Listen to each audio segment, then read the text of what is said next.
How's it hanging, YouTubes? Peter here, your Ginger Geordie Geek, here for a after midnight show. First time we've ever done this on my channel.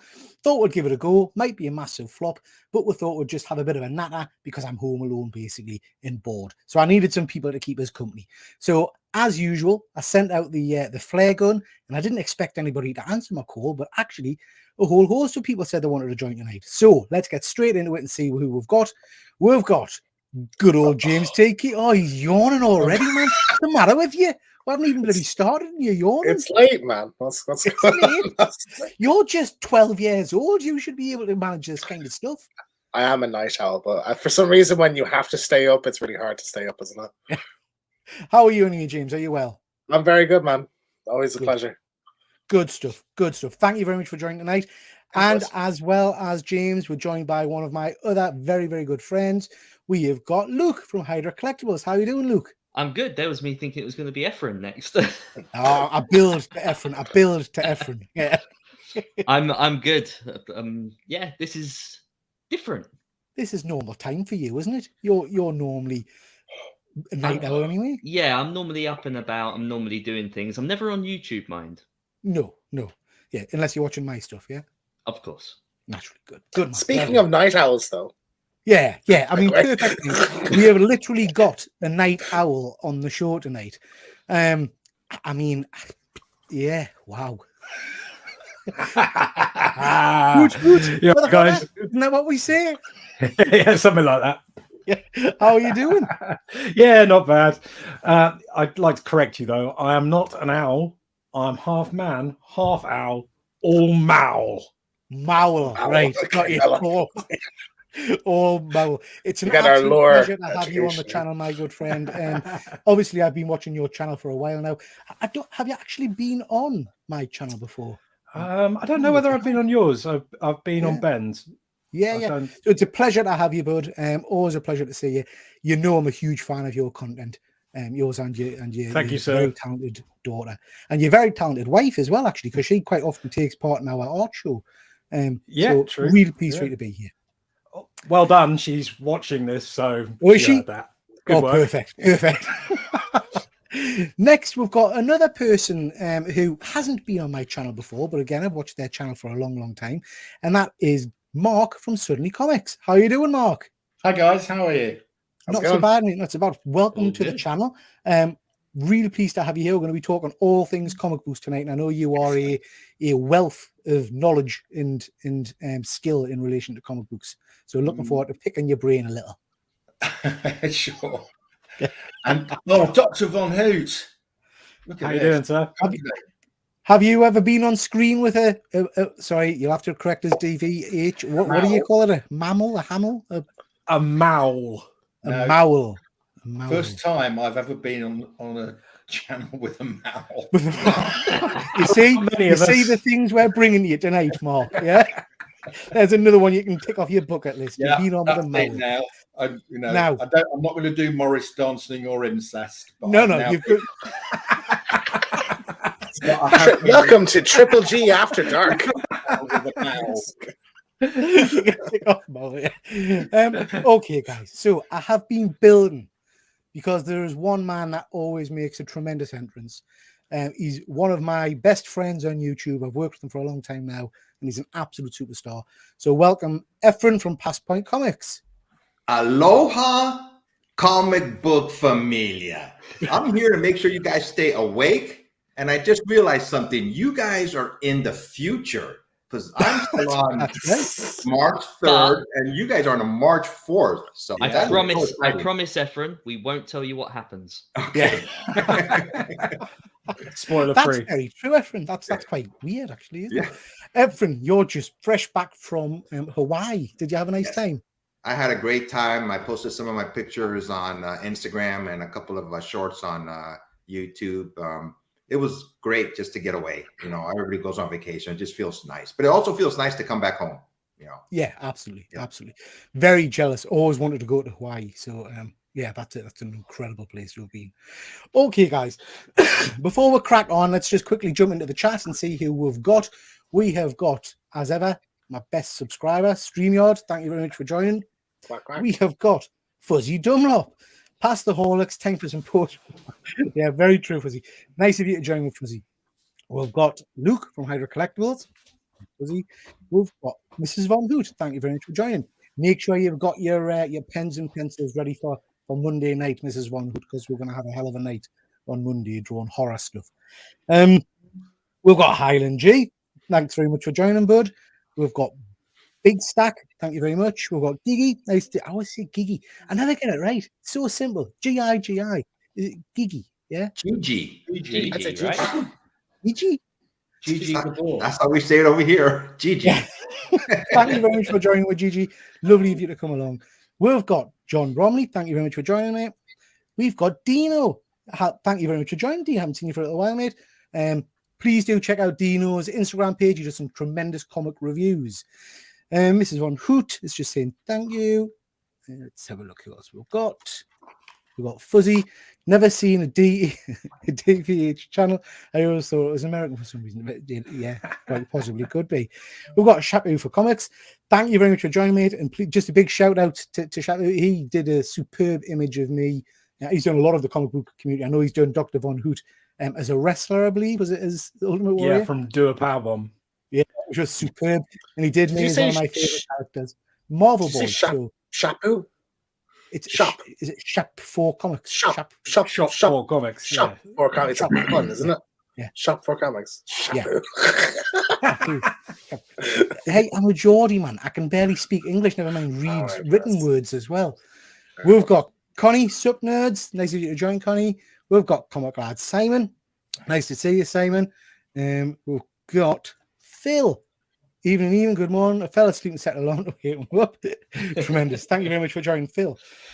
Excuse me. Okie dokie, guys. So, got a lot of people watching. Thank you very much. Really impressed with that. So, what we're going to do tonight, guys, is we've got a few slides just to kind of get some chat generated. Really want the comments to please jump in on the things we're talking about as well. So, please do chip in on the bits and bobs we're talking about. We're going to start off with not a movie review, because I know some of you won't have seen it, but I just want to kind of talk about the topic in general. And that is the absolutely astounding Cocaine Bear. So, has anybody seen Cocaine Bear? No. Yeah. No. Yeah. Just I didn't even know it was a thing. What is James, you didn't know it was a thing, Mark. Mark, this strikes me as being right up your street. So this is a movie about, it's based on a true story, and it's based on an aircraft dumping a whole host of cocaine over one of the American kind of big national parks. And this bear basically ingests the cocaine. The drug dealers try and get the cocaine back, and all kinds of shenanigans ensue. That was great. Absolutely amazing kills in it with a cocaine-fueled bear. It's hilarious. Absolutely hilarious. Dr. Von Hoot, I know you like your horror, as does Luke. Worth checking this one out. Really is good fun. I'm definitely Ephraim, going to see it. Don't you? You're scared of this kind of stuff. Yeah, but I've heard this is based on a true story, though. In real life, the bear obviously immediately died when it had the cocaine. Whereas this is what if the bear went feral and killed? Yeah, I mean, basically, the bit that's based on true life is some drugs fell out of an airplane and a bear died. Everything else, which is roughly an hour and a half, is just made up. But it's good made up stuff. Yeah. You know, it is worth watching. So it kind of got us to thinking, because I know some of you guys like horror. There've been a lot of animal-based monster kind of movies. So I want you to tell us what your favorite ones are. Which ones spring to mind when we're talking about animal attack movies? And we've got loads to choose from. James, I'm going to come to you first and let the guys have a bit of a think. People in the chat, if you've got any that you want to suggest, let us know as well.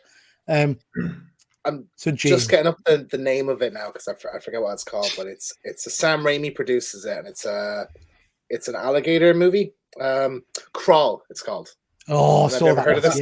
Yeah, that's absolutely that's really good. Brilliant movie about like this kind of flooding and this alligator. Yeah, that's good. The girl has to seen survive. that is a good one. Really tense, really great cinematography, and that one really stuck out to me as an all-time great kind of animal attack movie. And that's got some real good jump scares in it as well, hasn't it? I think the right one where the lady does she go to find her dad or something, and there's been a flood. Yeah. The house is submerged. Yeah, and like the one thing that like a lot of kind of these type of films ignore is the character development. Is actually really, even like taking the attack part aside, the characters were really good, and there was like an interesting kind of drama between the father and the daughter as well. So yeah, I highly recommend that one. Yeah. So who's seen that one on the panel? Oh yeah, I've seen it. Yeah. Yeah, it's great. Mark, you as well? You like that one? Absolutely brilliant film. I really loved it. Yeah. I mean, Ephraim, it's probably not a one for you to watch, mate, because it could probably happen near where you live over in San Diego. You know what I mean? It's all those directed alligators by that the throw chap down the that thing. did what's his name? Aja something. He directed Hills Have Eyes and Switchblade Romance. Alexandra. Hills Have Eyes, one of my favorite movies. Yeah. Piranha 3D he did as well, which is another great Oh, one. I love that movie. Yeah, Yes. that's a good one. Yeah. Mark, it strikes us. I've not had you on the channel before. So, are you a horror fan? Do you like horror big movies? horror fan. Yes, I sort of watch horror films all the time. It's a bit of an addiction, really. Yeah. And I know, Luke, you're banging to your horror. You used to be you did a lot of makeup in terms of zombies and things like that. I used to do a lot of special effects makeup. A lot of it was low budget stuff, but there was some higher budget stuff in there as well. Gave it all up when the kids were born, in order to stay at home with the family. So I haven't done any really for about 7 or 8 years now. But I do miss it. I would love to go back. Yeah. Yeah, practical effects, I think, are where the movies should be at, rather than stunning. Ephraim, have you got any movies that jump to mind? So one popped in my head. It came out, I had to look it up also. It came out in 1999. It's called Deep Blue Sea. Yeah. Sam Jackson. Samuel L. Jackson, Oh, the that's badass awesome. self. And that one scene. Is that where what? he- Sorry, Ephraim, is that the one where the shark jumps out of the water and literally gulps Sam? Yeah. Yes. That Mid one sentence. scene. You killed my bird. I just thought of that one scene. It says here, let me read it real quick. It says they're harvesting brain tissue of DNA altered sharks as a possible cure for Alzheimer's disease, and then everything goes crazy. Naturally. That's where the cure will come from, I'm sure. It's got one of my favorite things in, which is over the end credits, it has a rap song based on the film by LL Cool J. Yeah. Oh, It's amazing song. I love it. yeah. So interesting that one to choose that over Jaws. Like, 'cause there's so many great sharks. Like, your Jaws is like, knows no, his more of a classics. Deep Blue Sea knows kind his of guy. classics. Yeah. And there's so many great shark movies, like The Shallows. Don't know if any of you ever seen that. Yeah, that's very Oh, good. yeah, that is wicked. Fantastic shark. Yeah, all the shots. Luke, how about yourself? Oh my god! Well, I don't want to take away from anyone else, but like at least 3 or 4 came to mind. You can have one, Luke. I One. had to pick one. The Fly, Cronenberg, The Fly. The Jeff Goldblum. Jeff Goldblum. Yeah. How does Brundlefly eat the? I love that one. But he vomits on the guy's hand. I reckon that when it comes to horror movies, when it comes to like body horror and everything else, you obviously have The Thing, which can't be touched. It's amazing. You've just picked mine now. Well, sorry. You have The Thing, which can't be touched. It's amazing. But then I think The Fly comes in as such a close second. It's such a great film. And Jeff Goldblum is absolutely stunning in that movie, mate. Yep. Absolutely stunning. That's it. Have you seen that one, Ephraim? Because I know you're not. You've seen It that. was a great film. Yep, really enjoyed that one. I mean, that one, I watched that one probably when I was far too young to watch it, and it disturbed me for a long time when it vomits on his hand and dissolves his hand and stuff like that. It's like, I mean, that used to be our schoolyard thing. Once we'd watch that movie, every lunch break was, how does Brundlefly eat the tuna sandwich? And you'd have to go, Yeah. Great choice, Luke. Dr. Von Hoot, give us something unique. Well, I mean, there's one film, but I can't remember the name of it. It's driving me mad. It's another bear movie, and it was made in like early 2000s. Like, I'm probably the only person that likes it, and I can't remember what it's called. It's really annoying me. But the other big one that I think we can't not say is Cujo, Cujo is an amazing. Oh, Yeah. it just That picked was- my next one. That was going to be one of That the three that I said. I wonder if anyone else will pick the last one. This is Mark, you're disaster. going to go last all I night. know. Just yeah, Cujo is an absolute classic, isn't it? I mean, it's a masterpiece in cinema. Really, it's superb. Love it, love it. Mark, come on, what's left for you to Right. pick? So, given that the Thing and Cujo have gone, I'm going to go Tremors. I love that. Great one. Tremors. Yeah, Tremors is a great one. I love that thing with, you know, it was a real sort of hokey film, wasn't it? It was sort of, but I really loved it. It was Yeah. really good. I mean, the sequels kind of went downhill rapidly. They didn't did, yeah. No, I'm talking the original. Yeah. Yeah. Yeah, no, I love the original. Just Dr. jumping to Van the Hoot is before you go on, is The Edge with Anthony Hopkins. Is that the bear movie you're thinking of? No. This The 90s has now, okay. literally nobody you've ever heard in. Right, it's not the It's- one with Focus. Liam Neeson in, because that one's a bit of a letdown. Is that No, not Wolves? this one looks That's like Wolves. it's a bloke in a bear suit, and it's basically a slasher movie rather than a animals Right. attacks, because the bear picks up weapons and stuff like that. That's- It's ridiculous. That was one thing I really loved in watched Cocaine Bear, Peter. Did you get the sense that like some of the shots in it were like almost like it was a slasher? Yeah, There's a bit where it picks up like a bag of carrots. yeah. It's like almost like a hand does it. Like it's really, really great. Yeah. If you The haven't other- seen it, it is The other one really which I'd good. mention, I'm not sure it counts as an animal movie, but it's brilliant, is The Blob, the original I love The The Blob movie. Yeah. Great. That's another one, Mark, that totally freaked me out when there was a few horrors I saw when I was younger. Like I say, probably, do you know when you used to get kind of the VHS from the shop and you'd hire 3 on a Friday night or whatever, and you used to get whatever films. And I remember watching The Blob and it really freaking us out. That and Poltergeist. I never got over the scene in Poltergeist where the guy eats the chicken and the maggots come out and he scratches his face. Oh, yeah. Oh, just yeah. stay And with yet us forever. that's only rated a 13. I know. It's I know. madness. Mental. If we're Mental. talking about animals and we're talking about films that really creeped us out, it has to be Pet Sematary. Oh yeah, that's good. Yeah. That's good. Yeah. that good is the one. That's the one that still resonates with me now in adulthood, where that disturbs me. Like that is. And I talked about the one on the show that myself and Ephraim and a few of the guys did about our favourite horror movies, which was an old UK show. I can't remember the name of it now, but it was basically a BBC One serial thing about rabies. I think it was All Creatures Great and Small or something.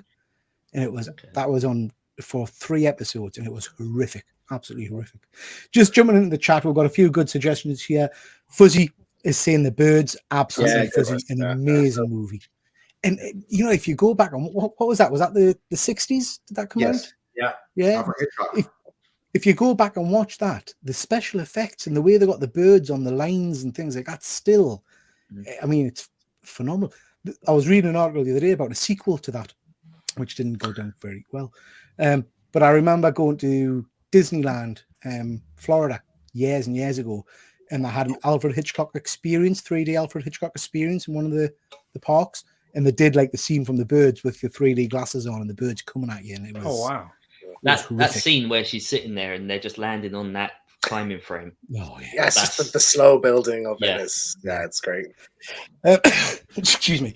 Phil's mentioned one of my. Share my most horrific moment from a horror film. It's a bit of a cheat because it's not really an animal, but I was about 10 or 12 and I was babysitting for my baby sister who was about 4. Okay, so she was in bed and we had a black and white television. Okay, so we're going back quite a long time here. And I was alone in the house and I was watching this black and white movie, and it was John Wyndham's Day of the Triffids. I don't know if you've seen it. This all got like this, and the thing comes out and gets you. So I was sitting there, about 12 years old, riveted, black and white TV, just sitting there, lying on the ground, watching this. And suddenly, this thing comes out and goes against my cheek like this, and it's the bloody dog. With his 50 bloody feet in the air, and that is the most horrifying moment I've ever had from a horror movie. But do you know what? It's those black and white ones that really draw you in. Like I had a very similar experience. I was watching Night of the Living Dead, watched it loads of times, but I remember watching it as a teenager, just one afternoon laying on the couch, and all of a sudden the cat just jumped up over my shoulder, and my God, did I throw that thing across the room. Like, he was like, what's going on? Yeah, absolutely terrified me. But you get so engrossed, like when it's black and white, there's something about it that really does draw you in. You seem to pay a lot more attention. I think you're right, Luke. I think it's the black and white element, but I also think we've become almost immune to CGI and to make-believe stuff now. So if you look at Night of the Living Dead or whatever, you know, the horror makeup on that and the zombies and stuff like that, it could happen. It looked real. Do you know what I mean? These days, CGI monster looming over the city quite often looks naff. You know? I mean, and also, like, if you watch something like The Walking Dead, for example, those things aren't really zombies. They look nothing like what a human body would look like. They are mutated in some way. They're not like you say, they're not real. Yeah. Going back to black and white, what Luke was talking about is not a horror movie per se, but Young Frankenstein. I love that. Black and white. Yeah. I've never seen. I keep trying to, but it's not available anywhere at the moment. Oh, it's tremendous. You would love it. You would love it. Yeah. And I mean, we're going to touch on the power of black and white shows in a little bit, because in one of the slides I want to talk a little bit about Marvel special presentations, Werewolf by Night, which I'm assuming a lot of you will have seen, and how good that was. Phil's mentioned Arachnophobia there, an amazing movie. Absolutely love that one. Have you guys all seen Arachnophobia? Yeah, it's a classic, yeah. My sister still Really can't watch long time that ago. movie. So one of the things they did, certainly in my local audience cinema, I don't know if they did it in any of your cinemas, is for the first few showings of Arachnophobia, they actually had spiders, plastic spiders, and a net above the audience. And one of the big scenes, they dropped the spiders. That's it was fantastic. I love that. Yeah, that is awesome. It would have been more There's a impressive remake if coming they out. dropped real spiders, but anyway. No, yeah, that would have been even better, wouldn't it? Yeah. But yeah, great pick, Phil. Love that one. Simon's saying he always likes Korean movies. He likes The Host. I've not seen that one, Simon. Any of you guys seen The Host? No. Yeah, I've seen The Host. Yeah. Yeah, it's really good. Yeah, I've not seen that one. I mean, it's more like a monster alien sort of film. Fuzzy's saying Eight-Legged Freaks. That's the one with David Arquette. Yeah, okay, isn't it? Yeah, I love that one as well. Yeah, That's classic a as well. fun. There's a scene in that one, isn't there, where they're running across they're on bikes across like a desert plain area, and these giant spiders are kind of jumping on them. Is that one? Yeah, Giant Spider one. Yeah, Love sounds that right. Superb. Again, Fuzzy's shooting some superb ones here. Snakes on the Plane, one of my favorite movies Class. with good old Samuel L. Jackson. It's just class. 47 meters was decent. Not heard of that one. 47 meters yeah, down, I think That's it's called. pretty good. It's a Not shark. heard of that.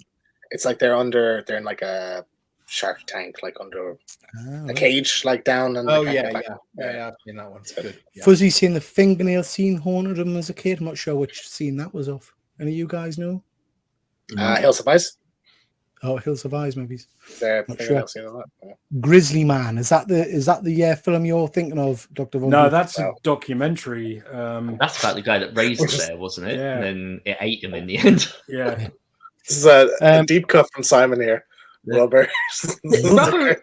That's not about an animal, is it? That's a psychic. It's a tire. That's Have you ever heard of this? tire that runs Yeah. around. So it's brilliant. It's sort of like a parody, but it's like a tire, like off of a car that like goes on a killing spree.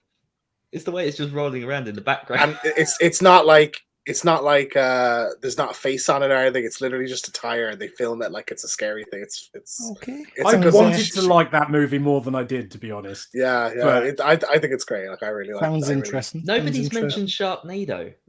Sharknado. Yeah. We've got another Tremors. Lake Placid. I love the fact that it's the little old lady feeding the alligators at the end. Anaconda. Yeah. And another one for Fly. There was another good one as well I watched not so long ago with Nobody's mentioned Jurassic Park. Does that count as a Jurassic horror Park, movie? yeah. We don't like Luke doesn't like Jurassic Park, so we wouldn't mention that. Yeah, I've never seen it before. No.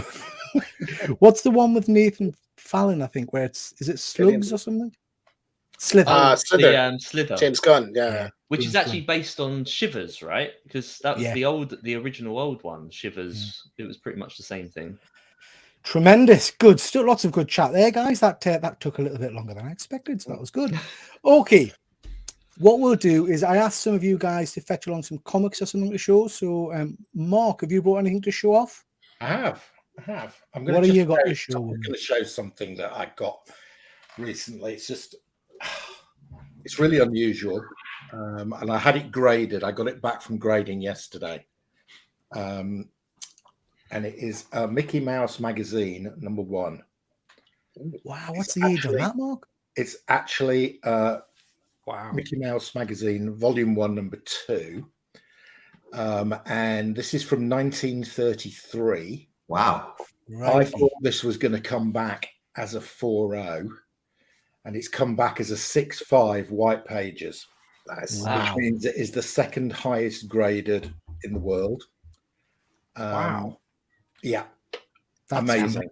Absolutely amazing. What sort of price does that thing go for? Well, so when I got this in a trade, okay, and I put and we agreed on $500 for the trade value, because there was one that sold about 2 years ago in a 4.0 for $450, and I thought this was slightly better, so I agreed $500 in the trade. This is worth far more than $500. Yeah, that sounds like you mugged somebody, to be honest. It's crazy. Well, I have to say, the guy who I traded with and myself both agreed it was a 4.0. Yeah. So when it's come back as a 6.5 white pages. Hang on, let's get him in the chat. He'll... So I am probably going to put this with Heritage, and I'm probably going to put a minimum on it of $2,000. So That's crazy. Love it. I've never seen one of those books before, either, Mark. I always like it when you find something that's a bit unique. Completely unique. You know, they were done as promotional. You'll see it says Detroit Creamery on the top. Yeah. Yeah. So it was a sort of promotional magazine with various different dairy producers. Strangely, but it's quite good, because it's got on it, and it's got Mickey and Minnie, so it's quite marketable, and the 8.0 is the file copy. So other than the file copy, this is the highest graded in a white pages. Stunning. That's absolutely stunning. Thank you for showing me that, Mark. That's an absolute beaut. We'll come back to you in a bit in case you've got anything else to show. Before we move on, because I've actually found it. Is this the movie? Yeah, this is the movie, Grizzly Park.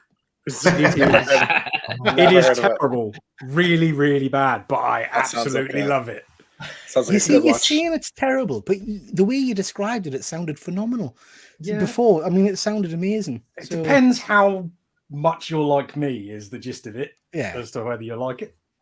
Oh, I think we will. I find it hard to believe that anyone else is like you. You're a bit like the book Mark just showed me. Totally unique. I forgot to mention a horrific movie that I saw recently. Was it called The Wild or something? I can't remember. It was that bad. It was with Idris Elba punching out a lion. Does anybody see that one? Yeah. I haven't seen it. Is it fun, or is it just unwatchable? Shit. I mean, Shame. I tell you what it felt like, because I said this to because we went with the full family to see it. It felt like at points there's a scene where they're in a car, the full family. It felt like they just locked the doors in the car and said, right, just improvise, guys, do something fun. And that's how the script goes for a large part of the movie, just utter shit. So when I saw the trailer for that, I just thought, oh, it's Kuju with a lion. Is that right? Pretty much. I mean, there are some decent kills and things in it. If it's on Sky or something, it's worth a watch, but I certainly wouldn't pay to see it. Okay, Dr. Von Hoot, have you brought anything to show tonight? I mean, yes and no. Did you see that photo I put up on Instagram of my hallway? Yes. It's a stack of books that's just a ridiculous amount.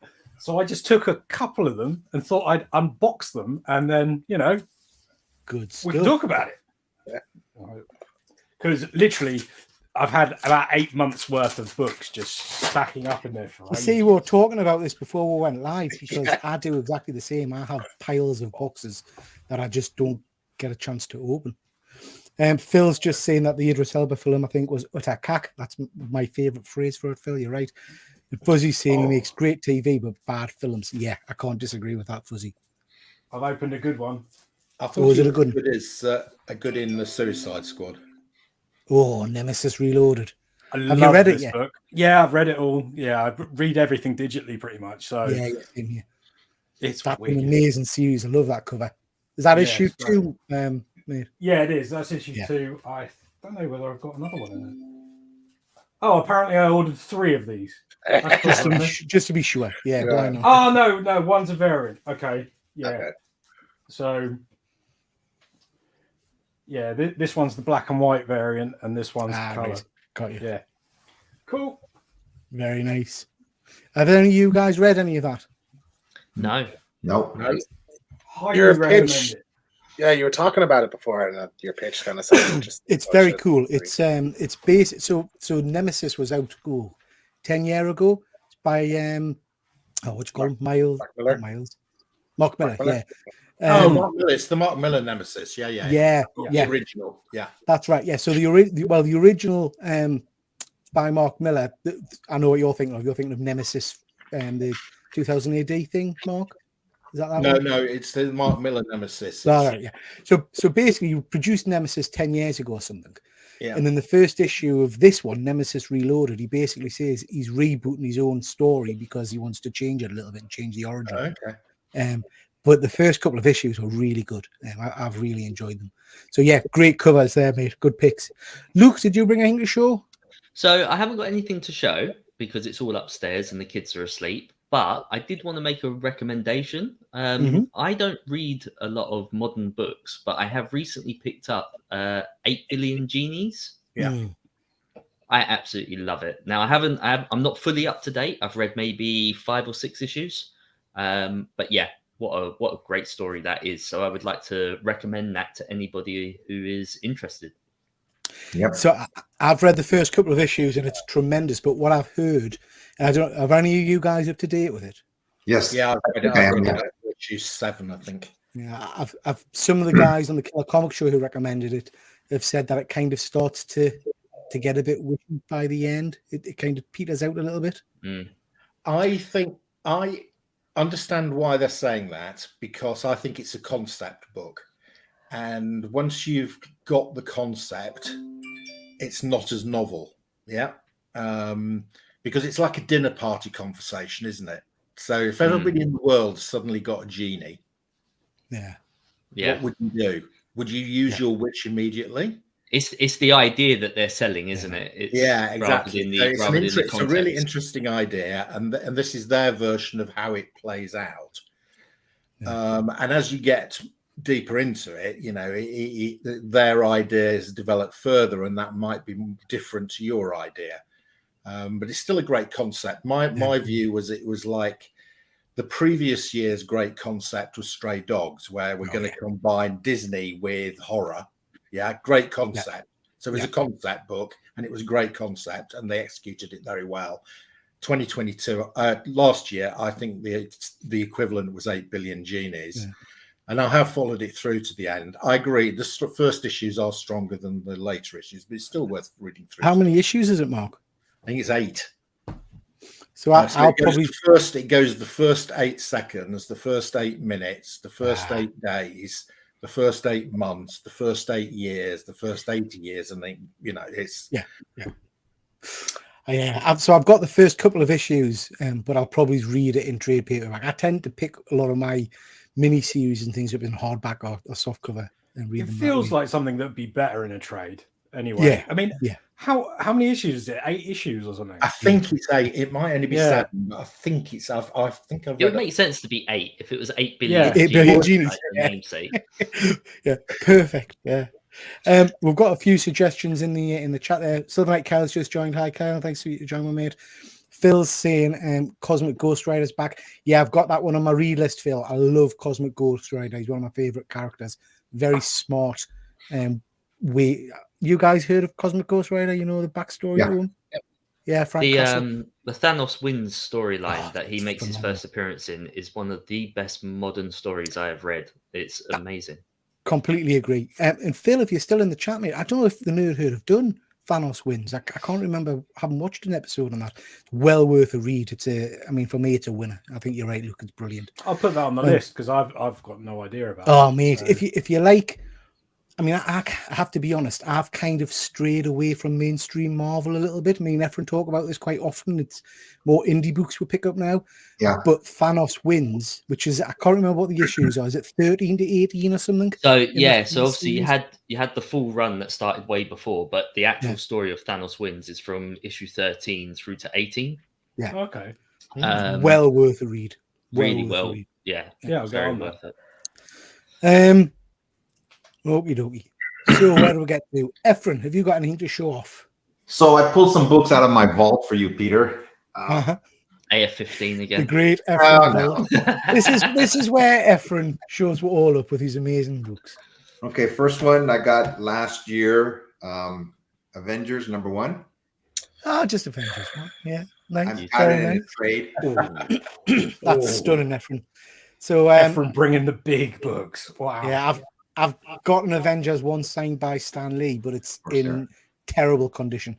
I can't remember. I think it's either a 0.5 or a 1. But that looks really crisp. That looks great for a 3.5, Ephraim. So I traded some of my comic books for this at a local convention here, and this next one is Avengers #2. I forgot I bought this a couple years ago. Also forgot how much I got it for. Nice. Space Phantom. They didn't really do much with him after that, I don't think, did they? Now, Ephraim, can I ask? Obviously, given where you're situated, so near to the San Diego ComicCon, do you find that means that you're in a better position than most others because there's so many comic themed stuff going on around you? Like you said, you made these trades and these deals, but you seem to be able to do this an awful lot. Like over here, we scarcely see people that have these books. yeah, you're probably right, Luke. There's just a lot of. I mean, there's two conventions. There's one. Yeah, there's two conventions up in Anaheim, which is close to Disneyland. They're just one day, and there's another one like 2 weeks ago here in San Diego. So they're just, and then there's Facebook Marketplace where I bought some comic books. I did my last YouTube video. I found this gentleman in Facebook Marketplace. He only lived like about 15 minutes from where I live. I just went to his house and picked up some books. And there just obviously seems to be a lot more people selling and trading around Southern California. I find, I don't know about any of you other guys, but I find trading so hard to do this side of the pond. I was just about to say, I think like at American conventions, like I was at Vegas ComicCon last year, and it was more of a thing, like sellers like offering trades or buying comics off of people, whereas you'd never get that at a Comic-Con in the UK. I mean, I don't know about you guys. I know I've spoke to Luke and James about this before, but all the Comic Cons, I've been to a lot of Comic Cons, as I'm sure you can guess, but like yourselves, the vast majority of Comic Cons I go to nowadays have like maybe 1-2 comic sellers if you're lucky. Yeah, I've never been to I know, Mark, you've started selling at the London Comic Mart. I have, it's really which is a different beast, I think. But an actual comic convention, it seems to be all manga. Or people are selling bloody fudge. I mean, not that I object, I always get them, but it's fudge and stuff like that, you know what I mean? But like one, and I noticed I went to Comic-Con. Where did I go with Ben the other week? Was that Leeds? I can't remember. Went to a Comic-Con there, and it was literally the same comic seller that I see at all of the Newcastle ones, and he must just travel the country. One stall in the entire kind of hall. So you just don't get that opportunity. I don't know what the Comic Mart's like. I think also like there's a different culture historically with it, because I don't know about you guys, but whenever I've gone to a car boot sale throughout my entire life, I've seen maybe a handful of comics. But in pretty much every YouTube video I ever see, people going to a flea market will have comic books. So culturally, like if you were into comic books, you were a collector of comic books, a geek, whereas it seems like in America, a lot of people read comic books like kids did. And that's why there's loads more of them. Whereas the geek is more attached to them from the start, so they're not going to give them. I mean, I have to say, I've done one big trade. I did a $10,000 trade. Wow. And it was with Kyle, who's in the chat. Oh yeah, Silvernet Kyle. Yeah. Oh yeah. So he, I got a load of stuff, and he wanted a load of British stuff. He took a load of UK Marvel stuff off me. you know, and we did a trade. That Mickey Mouse came from Kyle. Right. Right. So yeah, I agree with you. I think it's much more prevalent in the US, this trading thing. I like the trading thing. You know, I've got something. You know, it's like you meet in the school playground and you swap your marbles. You know. Yeah. And I like that. So Mark, it's a nice thing to do. So Mark, you started doing the London Trade Mart. That's something I've never been to, but I've always fancied going down to it. Is it worth the trip? Is it a good?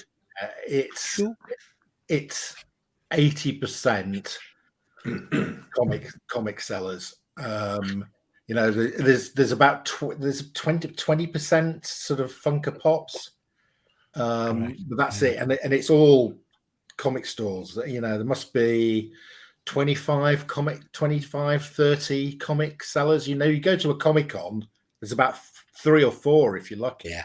You know, and most of them are Tim it's and always Tim, be good Peter, Tim because Plum.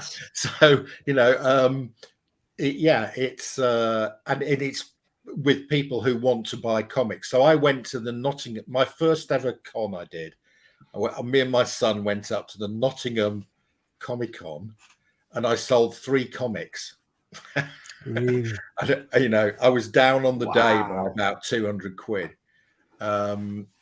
Whereas I went to the London Comic Mart, and I sold about, you know, 14 or 1500 quid's worth of comics. You know, and I had a great day because, you know, there were people there who wanted to talk about comics, who knew about comics. You know, there was one guy who said to me, "Oh, have you got any Richard Corbin?" And I said, "I've got a load of Richard Corbin, but I haven't brought it with me." And he said, "Oh, can you bring it next time?" I said, "Yes, I'll bring it next time." And then this guy stalked me. So he found out my phone number, and he rang me the next day and he said, "You're going to remember to bring the Richard Corbin to the next one." Yeah, I will, I promise. I mean, that sounds more like a threat, Mark. I know. To be honest, Well, you know, if you've read Richard Corbin, you don't want to upset his fans.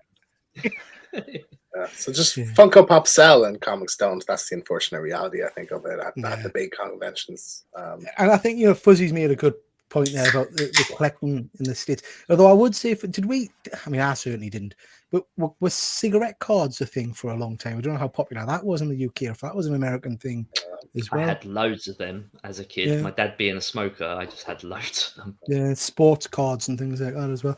But I think you're right, Fuzzy. I think everybody's right in the panel. I think the American collecting culture is very different to the UK culture. Well, I mean, to go back to what I was just saying, I think it's not.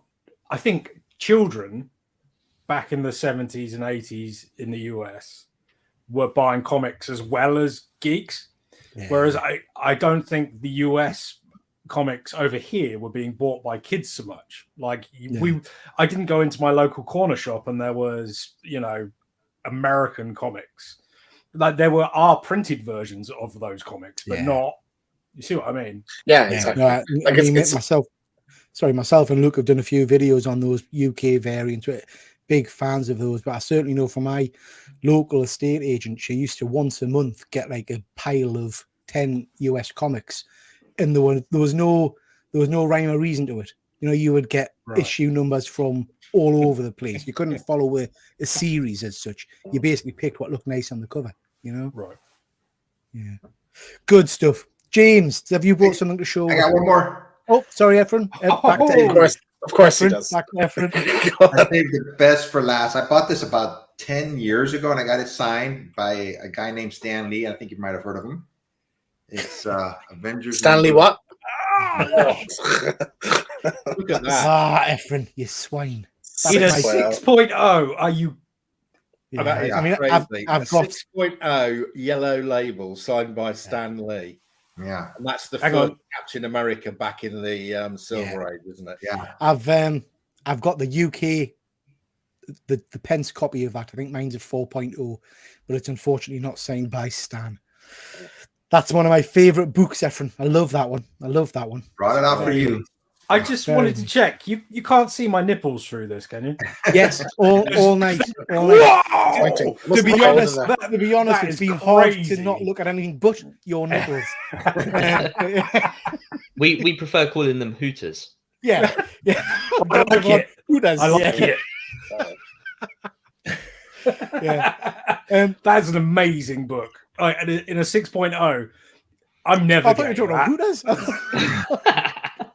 Yeah, no. Ephraim always brings the heat. I'm very surprised, Ephraim, you've not whipped out your AF-15 just to show off. I thought, did you show it last week when I sent you the picture? No, I didn't. You Have you just- not got it handy? He just wants to see me cry, doesn't he? What grade is it again, Ephraim? Well, it's your wife will tell you, It's Pete, 3.5. keep showing the same thing every week. It just loses its appeal. Yeah, Silver Knight Kyle. I'm not sure that's something I'll brag about, mate. Ravage 2099. It's not a good book. But yeah, to have a Stan Lee signature is still a superb thing. I'm very lucky. I've got a few Stan signatures in my collection, but one of my favorite things, I should have brought it on to show you to see if you guys have heard of them. I've got a Stan Lee file copy of an issue of Silver Surfer. It's signed by Stan Lee on the Silver Surfer surfboard. Oh, I've seen you show. Yeah, and this is a one of a kind. So when we go back to unique items, this was the book that was held in his personal collection. So only one out there. So I love that. It's one of my favorites. The print right behind me of AF-15, it's signed by Stan Lee. Everything in your house is probably signed by Stan Lee. Ephraim had him over for dinner. He signed everything. Yeah. Ephraim, have you got a Jack Kirby signature? No. Is he on your waistcoat? No way. No, he passed He's away. not got a Jack Kirby on your waistcoat. No, I would absolutely love to get a Ditko signature. I don't think I'm ever going to find one. But I would love it as a Spider-Man fan. Kyle, have you got a Ditko signature? He used to, if you found his address, people would write to him saying you're a big fan of his, and he would write back to you and saying, you shouldn't, he wasn't big into signing at all, but he would always write back letters to the people saying, you shouldn't be collecting, you shouldn't put so much emphasis on, my comic books and stuff like that. He would just write back to them. He was a very recluse person, I heard. Very cool. Is this true, Mark? Have you got a Kirby I have signature? got a Kirby signature. It was part of the trade I did with Kyle. So I have the Kirby signature. Wow. There was a limited edition on the, one where they did the reprints of the classics. So they did a reprint of Giant Size X-Men. Mark, is this the one where there's a bit of controversy about it? But I don't know. Yeah, I've got Jack Kirby's signature on that. Yeah. Do a bit of research. I think there was a bit of controversy. Is it a Dynamic Forces one? Yeah. Is it his wife signed it? Yeah. Thanks very much for that, Pete. No, I think they went back and I think they tried to prove that it was definitely his signature, but I think there was a bit of. It was the Dynamic Forces one, yeah. So his wife was known for signing quite a lot of his stuff, wasn't she? Yeah. Oh, right. Good stuff. Yeah. Still an amazing one to have. I would love a Jack Kirby signature. That's the only Jack Kirby signature I've got. It's very rare. I mean, you can get, if you go and look for that comic, you can find the Stan Lee. There's about 5,000 Stan Lees on eBay. There's no Jack Kirby's. In the last 2 years, one of those Jack Kirby's has come up. So even if it is his wife, it's still pretty rare. Still one to have. Yeah, I'd love one of those, to be honest. Stan signed anything, didn't he? To be fair, I mean, he literally signed whatever you put in front of him. Signed Batman copies and stuff. Yeah. And there seems to be an awful lot of baseballs on eBay signed by Stan Lee. I don't know if he was big into baseball, if that was a big thing. Anyway, Fuzzy's just pointing out I'm killing the guest. Yeah, thanks, Fuzzy. James, what have you got to show with? Ephraim should go last on this part. I don't know why you put him in front of me. I've one book really I'll show, but it's been picking up a bit of steam just based on like how successful The Last of Us has been. This is God of War 1. So it's the first appearance of Kratos in comics. So this is going to be like probably the next really big like PlayStation TV show to come out from. It's going to be from Amazon. So it's the first appearance of the main character. Nice. So that's that. And then just to show off, I do also have the Last of Us comic as well. Hey. So I'll show any opportunity I get a chance to. So first print, right? First print, yeah. I have a third print as well. I knew it was a first print, but I thought the audience should know. Just a heads up, because I remember I was at a convention, Dublin ComicCon last year, and there was a guy who had a bundle of 4, and I wanted issue 2, 3, and 4, and he said it was a first print, but a first print is blue. The writing is blue there, and the second and third print it's red, and it was red, and I was like, "Oh, this is the second or third print." He goes, "No, it's a first print." I'm like, I know that it's a second or third print. So Right, guys. I will show you what I've done. Is I brought a box of minor keys, and what I'm going to do is I'll hold up a couple of books and see if you can work out why the keys. Okay, so if you're going to test your comic knowledge, I could do an Ephraim and show you my Uncanny X-Men 5.5 and my X-Men #1, but I'm not going to do that. You're too humble for that, aren't you? Yeah, I'm too humble. I could tell you why those are keys. Yeah. So look at that. So can me bloody wife, honestly, Christ. Right, so we'll just grab a book. Shit. So I might not know myself why it's a key. Oh, I do. I do know why this is a key. So this is Love is Love. This was published I do know this. Why is it last year. Really nice cover. It's got all kinds of separate stories in. James, how do I get me? Oh, that's good. It's got all kinds of little stories in, little pin-up pages and things like that. The reason it's a first appearance or a key first appearance is that there is the first appearance on a pin-up page of a character who has not been in a comic book before. Anybody know? Was it published by DC? Was it DC? No. Okay, that's DC. No, sorry, I don't know if it is DC, James. I'm lying. So it could be in all of fiction. It could be anyone. I think it's DC. Yeah, that's a really good point, James. It's not. It's a character from fiction, but not a comic book character. Okay. Just rattling off Anybody in the chat? Warner Brothers things. They'll have to be either part of the rainbow or coloured. So, We've got. It'll be Harry Potter. Andy coming in. Andy saying it. That's Andy what it is. coming in from nowhere there. He's just burst into the chat and he's got it right. Yeah. So Is that this true? is the First appearance of Harry Potter. First appearance of Harry Potter. First official, more like they've been unofficial Harry Potter. there's some unofficial stuff. I've definitely got one earlier than that. So this is the I first can't official believe one, signed off there's by- never been a Harry Potter comic. That's There has insane. been. There's a Harry. No, there's no Harry Potter comic. Yeah, and it's the artwork's by Jim Lee. I really want that now. Yeah, I kind of want it as well. Shall I show you the image? Get us off big there's screen. there's an unofficial one. Does CGC acknowledge that? Yeah, Yeah. Oh, I might pick one up. there's loads of different prints of it. See if I can find the image. Just bear with us. There it is. Try and get you. So, does anyone remember the Books of Magic? That was very Harry Potter like, Well, wasn't it it? was The main basically character where was very J.K. young. Rowling got the plot from. Is it? Yeah, Right. something along those lines. So you've got Ron, Hermione as well, and everyone else. Yeah, that's crazy. I can't believe nice that. book. I'll grab another one out. Like I say, these are just random keys, minor keys. It might be an obvious one. If it's an obvious one, we'll get a different one. Oh, that's a friggin' obvious one. She-Ra. Yeah, first She-Ra in an American comic book. I've got 2 of those. That's a lovely comic. That's really really nice one. interesting. I would have assumed that would have happened ages ago. Yes, So in the mini books, right? Yeah, she's been in the mini books, and I think she's been in the UK format comics, but not the American format comics. That's so mad. yeah, it's a great really nice book. This is a nice one. This is a limited edition cover. The Jim Lee? No, it's Kubert, I think. Yeah, Andy Kubert.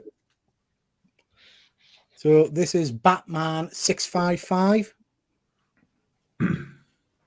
Damian Wayne. First appearance of Damian Wayne. Oh. Give us a minute. Is it the variant of Yeah, it's the variant, mate. Yeah, Give us a minute to Google it. He-Man and Skeletor. Well, yeah, that's first He-Man. Is that the first appearance of? Yeah, okay. First He-Man. We'll grab 2 more, then we'll move on. Oh, I love that series, but you'll know that one. You'll know that one. That's another She-Ra. I'm trying to get interesting ones that you might not have seen before. Oh, that's a nice one. Now, some of the marks should get this one straight off. Well, that's the first. Is that Red? What Red number? Sonja, No, that's isn't it? Red Sonja. Yeah. So that's the first cameo. And now I think it's actually the first appearance. I mean, she appears there. Her name is used, but they announce it as the first cameo, and 24 is the first full appearance. I disagree with that. I've actually got both, so I've got no vested interest, but I think 23 is not a cameo. I think it's the first full appearance. And how do you feel about Hulk? This is a good one. I've got neither of them, so I don't care. That is the Rocketeer. It is. That's the Rocketeer. I mean, that's not the Rocketeer. That's not, no. Yeah, this book is the first appearance of the Rocketeer. That's a nice one. That one. Gamora. Yeah. Gamora. And it's a Pence one. Nice. Hey. Ephraim, are you still on the hunt for a Pence book? Yeah, I'm always saying I'm going to buy one, but I just never do, you know. Right. Last two, guys, and then we'll do something different. That's a nice one. I don't know. Is that Contessa whatever thing? Fontaine, yeah. So this is hopefully going to be a bit of a key book in the future. It's the first appearance of is it Vanessa Contessa or something? Contessa Allegra de Fontaine. Who's she played by in the MCU? Can't remember the name. Julia Louise Dreyfus. She's going to be in Thunderbolts, isn't she? Yeah, and she was in Black Panther. Black Widow. Black Panther, yeah. And then that one. Peggy as Captain. Pretty obvious. Peggy is Captain America. Yeah. Okay, dokie, guys. So that was just a few of the keys just to show. Let's move on to our next topic. Oh, Pete, before you go on, I brought some stuff. Can I just show it? Because it's comics. Of course you can, mate. It's the Alan Class stuff. So, because I wasn't sure if any of you guys, I think you do collect some Alan Class stuff, don't you, Pete? But, I've done an article about Alan Class not that long ago. Okay, I'll need to seek that out. Is that so? I've got some graded, and I think some of the covers are fantastic. So this is the only graded copy. This is Outer Space 3, and I just think that's just a fantastic. It's like some of those Golden Age ones you get. Really nice. Again, I've got this one. Again, the only graded copy. That is the first New Masters of Evil and the first appearance of Ultron 5. Very cool. Very cool. A nice Spidey reprint in an 8. These are the only ones, or either the highest graded, and I think the Alan Class stuff looks actually better in some cases because it's wider.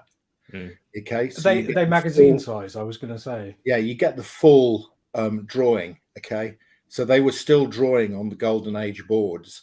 So when you get these, you get actually a different picture to the you get on the original American ones. So you could claim these are actually the originals. Yeah. This one's really fun. There you go, Zephyr. What grade was yours? I got a 7.0. Still a very pricey book. Yeah. That is Mystic. It reproduces. I don't know what that's reproducing. It's some American comic. Yeah, never heard of it. So do you know what? This is great because one of my questions is can we slab them? But seeing that you've got them slabbed, it's nice to see. Cities SCS will slab anything. I'm not quite sure what that is, but Sinister Tales 23. They just look great in the slabs. They do. They look very nice. These are getting pricey now, guys. These Alan Class reprints. This one I've just had slabbed. Oh, nice. This is the first Doctor Doom. Because I'm never going to own Fantastic Four #5, in a decent grade. So this is a sort of second best. And then my favourite one, Worlds 32.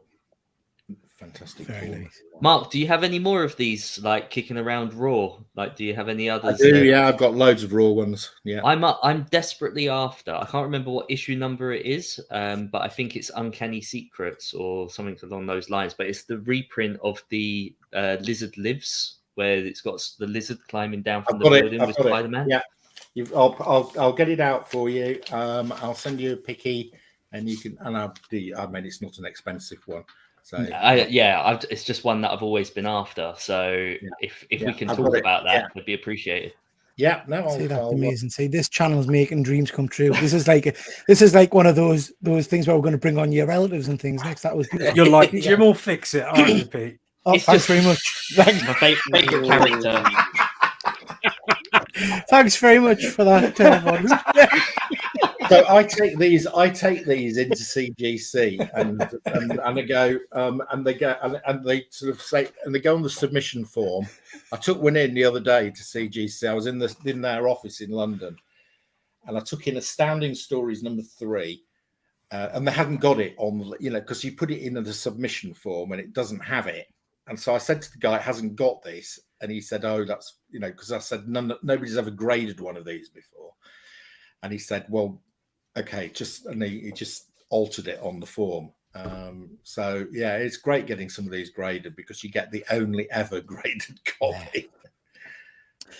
So my local comic shop has got a lot of these in, Mark. I'll have to go and have a look at them. But he was trying to sell me. He knows what I collect, and he sometimes kind of overemphasizes stuff, I think, to try and sell us it. But he had first appearance of Namor, the Namor cover. How much was he charging for that? He wanted was it 800 quid? Oh no, that's too high. Look, it was a really nice copy, but I walked away. That's very high. That's expensive. Yeah. I mean, that 32, the first appearance of Fantastic Four and the first appearance of Doom, which are more valuable than that, they cost me. But you probably pay about 400 for those, so 800 for the first name, or that's too high. Yeah, I might have a look and go and have a look at them, because I do like the idea, like yourself. I'm never going to probably own anything bigger than my X-Men 1. I can't afford it, but I do kind of want them represented in my collection. So that's quite a nice way of getting it done, I think. Yeah, it's a nice way of doing it. You're a couple of £100 instead of a couple of 10,000s of quid.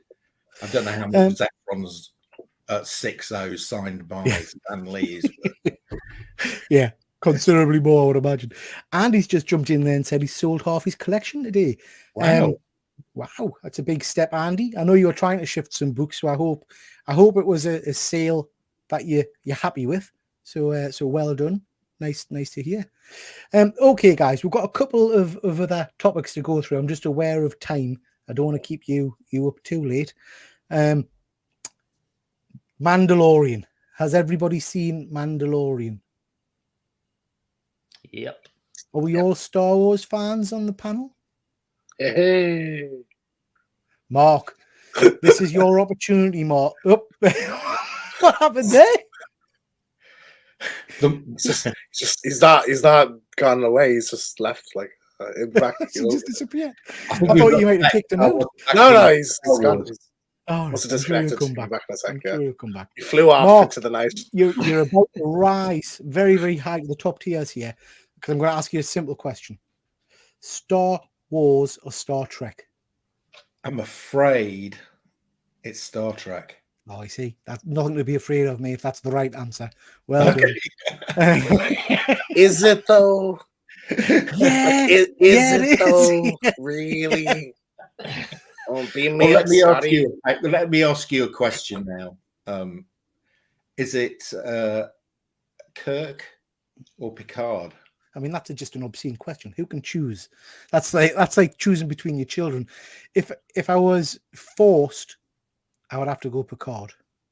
I do love Picard. It is close, but I would go Kirk. Yeah. This is defo not the way. Luke, are you a Trek or a? So I'm actually neither. I've always been much more interested in shows like Planet of the Apes or Sliders. Sliders, I like. They were always more my thing. My dad did watch Star Trek, so obviously I would watch that as well. But then I was more into like the X-Files and Buffy the Vampire Slayer and everything else after that. Now, we'll get to it when we talk about The Mandalorian. I think it's okay. I'm not as big on it as everyone else. So yeah, I take it or leave it. Yeah. I mean, I enjoy my Star Wars, but I'm not fanatical about it. But I do enjoy Star Wars. I really loved Andor. I thought Andor was superb. Just before we move on to talk a little bit about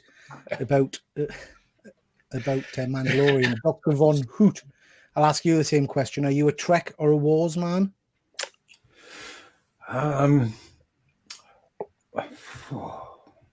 When I was younger, I would come to this show. These are the hard-hitting questions. It is a hard question. When I was younger, I would definitely say a Wars man. But like as I've grown older, I like Star Trek quite a bit more. But I probably, sort of in the middle. I don't know. It's like I was just thinking about this. Like I like Star Wars, but I'm not passionate about it. Like there's nothing really gets me, but I do really like The Mandalorian. I think Mandalorian is the one thing that has hooked me like you wouldn't believe. I mean, compared to that Boba Fett show, Mandalorian's like light years away. I see. I'm glad you're here because I'm not allowed to say that without getting beasted from certain members of the comic community. But I thought Boba Fett was a pile of shite. I really did. I thought. Boba Fett was good when the Mandalorian was in it. Absolutely, that's it. Yeah, absolutely. And that's the worst thing is they made it that you had to watch it to know what's going on. Yeah. Just jump into the chat because Silver Knight Kyle has absolutely hit the nail on the head. Galaxy Quest, one of my all-time favorite movies. Do you remember? Do you remember the TV show Alien Nation? Yeah. I miss stuff like that. I miss all of that weird stuff. Yeah. No, I agree, mate. I agree. Okay, so Mandalorian. We've had episode 1. Phil, Space Precinct. That is my childhood. Tremendous. So just quickly for those of you that have seen it, what did you think? I'll start off. I thought the opening was phenomenal. Absolutely loved that battle scene. I watched a little bit of Ben's show earlier tonight. I was completely convinced that was a flashback scene. But yeah, I thought it was really good. The middle for me was a bit I didn't understand what was going on with the droid, how he self-destructed, then was actually back and all the rest of it. Space battle was good. I thought overall it was a canny episode, but it didn't blow us away. What about yourself, James? We were on Ben's show earlier talking about it. We all gave it a 7. So I think it's nice to be back. I think Mandalorian very much is sort of comfort food, like as a Star Wars thing. So I wouldn't really have a bad word to say about it, but it's a recap and setup episode, and I think it does that quite well. Like when this season's over, no one's going to remember the first one as being one of the great episodes. It's very much just kind of getting the plot moving forward. But it's just nice to be back in this world with these characters again, I think. Yeah, I think that's fair, James. I think that's fair. Highland J's just mentioning Farscape there. Yeah, mate, I completely forgot about Farscape. Really enjoyed that. That was a good series. Some good action in that. Ephraim, what did you think of the first episode of Mandalorian? I agree. The opening sequence was excellent. I'm just going to the actor Pedro Pascal. We know James how much of a great actor he is in another show too. But I thought it was okay. I don't know how many episodes it's going to be. Usually 8, I think. Yeah, these Marvel shows, they're always very short. I mean, the ending credits is like about 5 to 7 minutes long. So this one was like less than half an hour. But I've just seen Baby Yoda or Grogu on there. I'm always enjoying that little kid. Yeah. This like nice little kind of Easter eggs, like Babu Frick, his species. They showed those whale species too that they showed on Star Wars Rebels. So I thought. So you remember the bit where they're in hyperspace and the thing's flying by the side. So those are I can't remember. I think they're called pegels or something like that. But Yeah. they're like a whale, a space whale that can travel through hyperspace, and Yeah. they're going to be important to Ahsoka because like kind of a couple Okay. of characters like Thrawn were kind of left with those things, so we'll see them again. I'm sure. That Cool. show better be good, Ahsoka. That's all I'm saying. Yeah, Ahsoka. It's got a lot, I'm sure it will. a lot to live up to, isn't it? I'm expecting Thrawn in it, so I think that'll be Yeah. amazing. Yeah. Silver Knight Kyle is hitting them big again tonight. Babylon 5 was absolutely my jam. I loved Babylon 5. The Shadow War was stunning. And the relationship, can't remember the character's name now, was it Jakar? Between the two alien races were just stunning. Loved it. Really, really cool. Good show. Luke, just briefly, your thoughts on Yeah, so Mandalorian? it was great to see little baby Yoda, see Grogu again. You know, the thing is adorable. It is like someone shaved a Mogwai. But you know, outside of that, I mean, this was the first time watching it where I think it's because I'm enjoying The Last of Us so much that I felt like there was a real wasted opportunity with him not having that helmet off.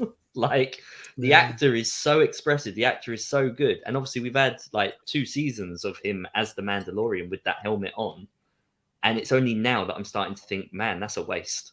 Yeah, Yeah, it's funny because I think we said that, or I said similar on James's show a couple of weeks ago that I don't know why, but because he had the helmet on, I didn't think, oh, that's a great performance in The Yeah. Mandalorian.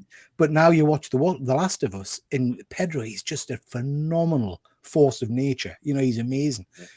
I'm kind of surprised that he's willing to keep going along with it. You know what I Well, mean? he doesn't have to be there. I think quite a lot. Yeah, Like most, this is yeah. another actor in the suit, and he'll just do the voiceover for a What? while. Yeah, I'd imagine so. Yeah. Spoiler. it's a canny job. Well, how's that? What- What do you mean it's a spoiler? It's not a spoiler. It's nothing to do What with the about story. yourself, Mark? Are you a Mandalorian fan?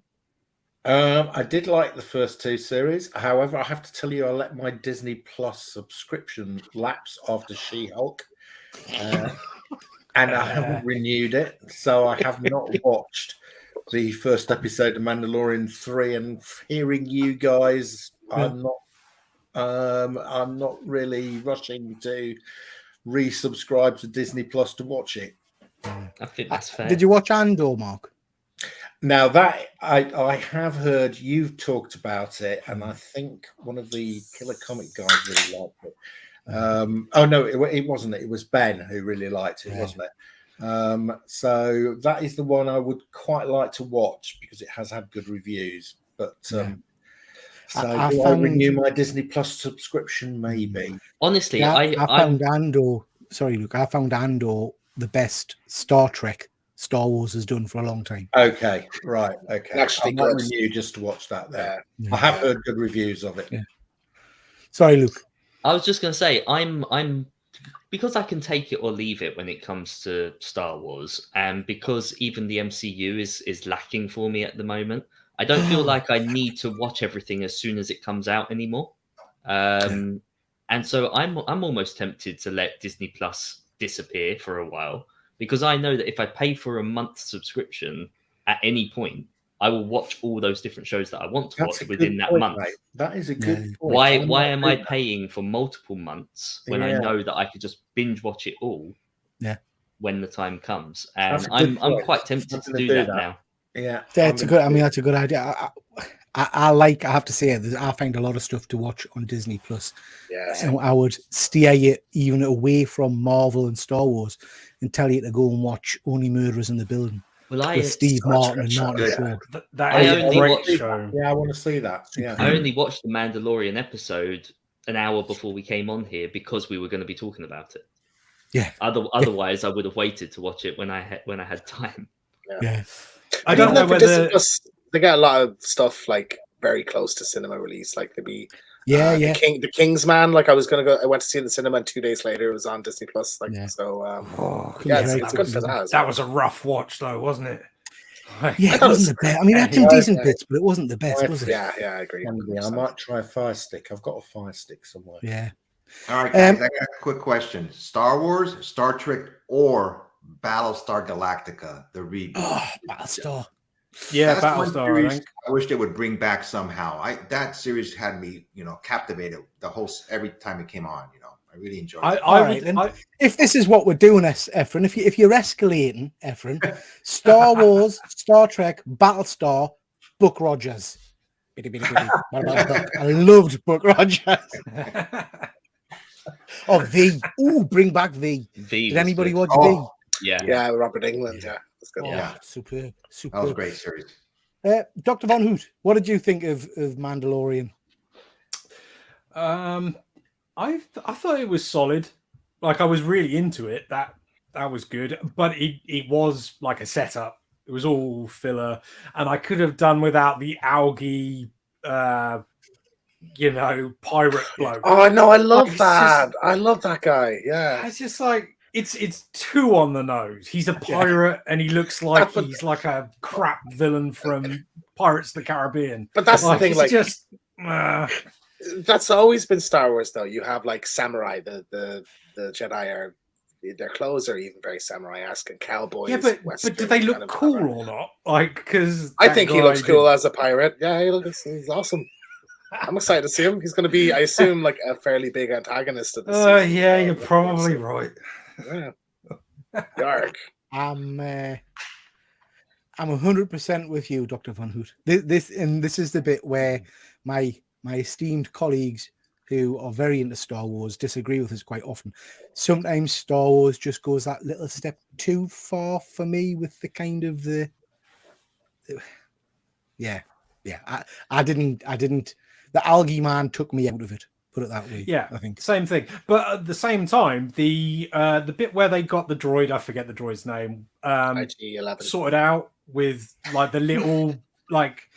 Was that stop motion? Do you think it looked very stop motiony? The little puppets. It's a puppet. It was puppet rather than stop motion because it seemed quite jerky but I love that animatronics maybe. I thought it was great. It looked really, really practical.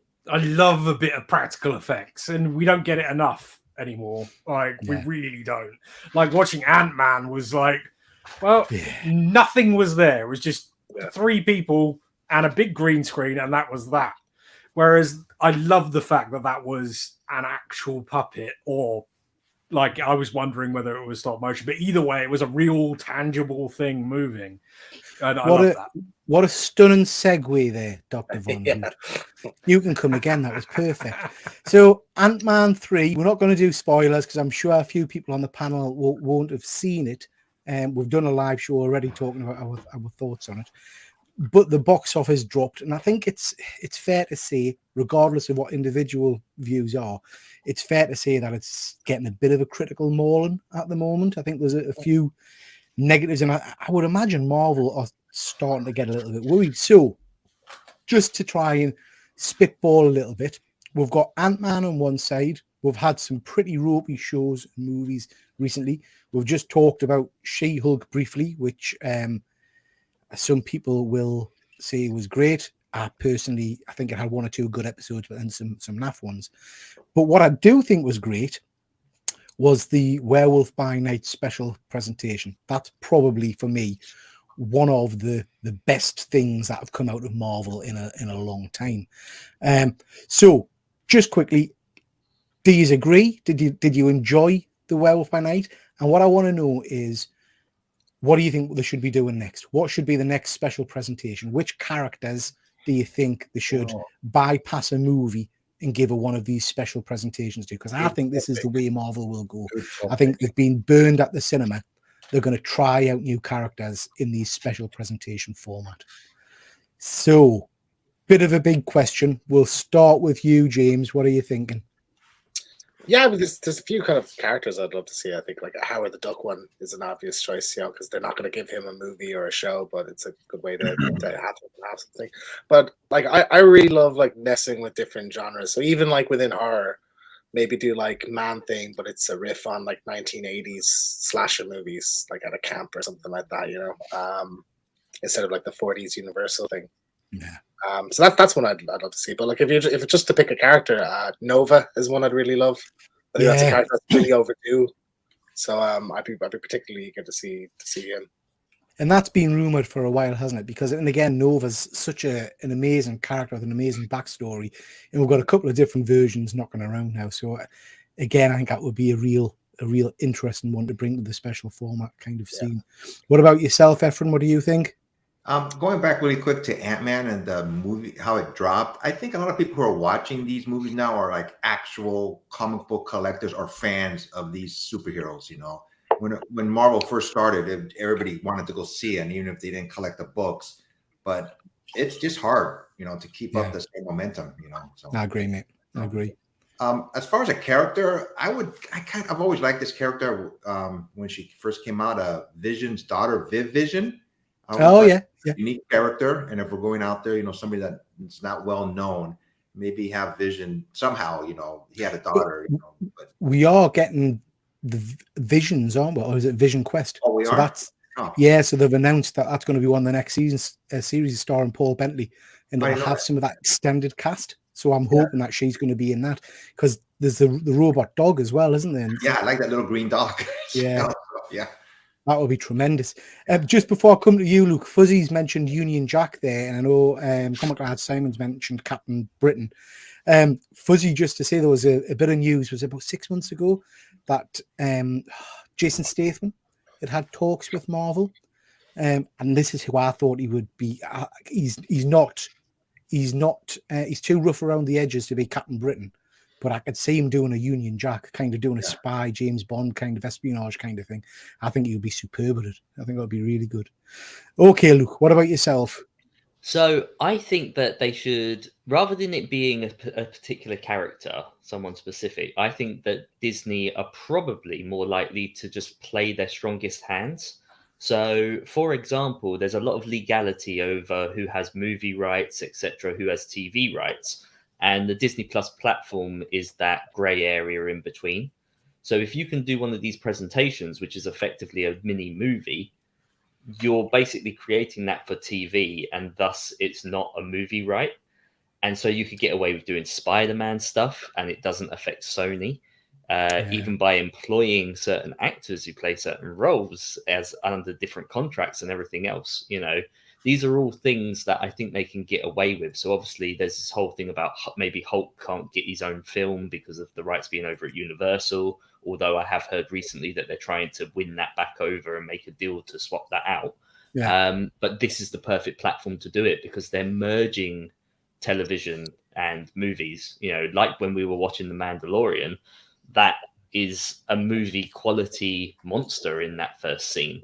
And yet you would never have had that on television back in the day. So I think Disney are going to play these as mini movies when they're not officially allowed to say movie. I hadn't thought of it that way. Look, that would be really clever, actually. A good way around it, wouldn't it? Sony does own the TV rights to Spider-Man. That's why we're getting Spider-Man Noir. But they don't own. But they don't. Marvel won the TV rights back, and that's why they've got all the animated shows back on their channel. For it might just be animation. My understanding is, as long as episodes are 40 minutes or longer, Sony can make them. So that's why they were talking about doing a Spider-Ham cartoon at one point. And that's why we were able to get Spider-Man Noir and Scarlet Spider and all them. Yeah. That's kind of interesting. That would be a real good, certainly for the Hulk. You could have a World War Hulk TV series, couldn't you? The reason they have the Spider-Man animated series on Disney Plus is because they were made for Fox Kids, and Fox Kids is part of the Fox overall, which they now all own. So all those Disney Plus shows, like the Spider-Man ones, are all from that Fox deal. So they can't make more Spider-Man without getting Sony's permission. It just isn't going to happen. So presumably for the cartoons, with the Fox stuff, they must have had a deal at that point. But now they own Fox, so it's not a problem. Like complicated stuff. Mark, what about yourself? Well, so I think this is very simple. So they did a fantastic job of that. That was the best thing they produced last year, bar none. Brilliant. Directing was great. The story was great. I was engaged. It was different. It was innovative. More. Yeah. What would I do? I would do the Silver Surfer. The Silver Surfer story does not need the Fantastic Four to start with. They're going to do the Fantastic Four. You need to introduce audiences to the Silver Surfer. They always try to pack too much stuff into these movies. Introduce the Silver Surfer before you introduce the Fantastic Four, so audiences know about him. Do the Silver Surfer story on his own planet, where he gets, where his origin comes from, with the Galactus stuff. Audiences will then know about the Silver Surfer, and you don't have to tell the whole thing again if you introduce him later on in a Fantastic Four movie. You're absolutely right, Mark, because I don't think, certainly in live action, we've ever seen a Silver Surfer origin, have we? Nope. That's just so Fantastic Four. Yeah, he's being kind of used as almost the one-off baddie kind of thing. But if they're wanting to build him as a Marvel franchise hero, you're going to need an origin story at some point, and that will be a tremendous little one-off for him. Yeah, you could do it in 45 minutes. You could do a Surfer origin story in 45 minutes. Yeah. It'll be expensive because you'd need a lot of special effects, but yeah. It's a tin of silver paint, be fine. Dr. Von Root, what about you? Are we talking about what I would like them to do, or what do I think they're going to do? Because what they're you would two like different them to things. Yeah, what you'd like them to do. The best I can tell, we don't have any actual evidence that people really liked Werewolf by Night in viewing figures. So, I loved Werewolf by Night. I think it's easily the best thing that they did.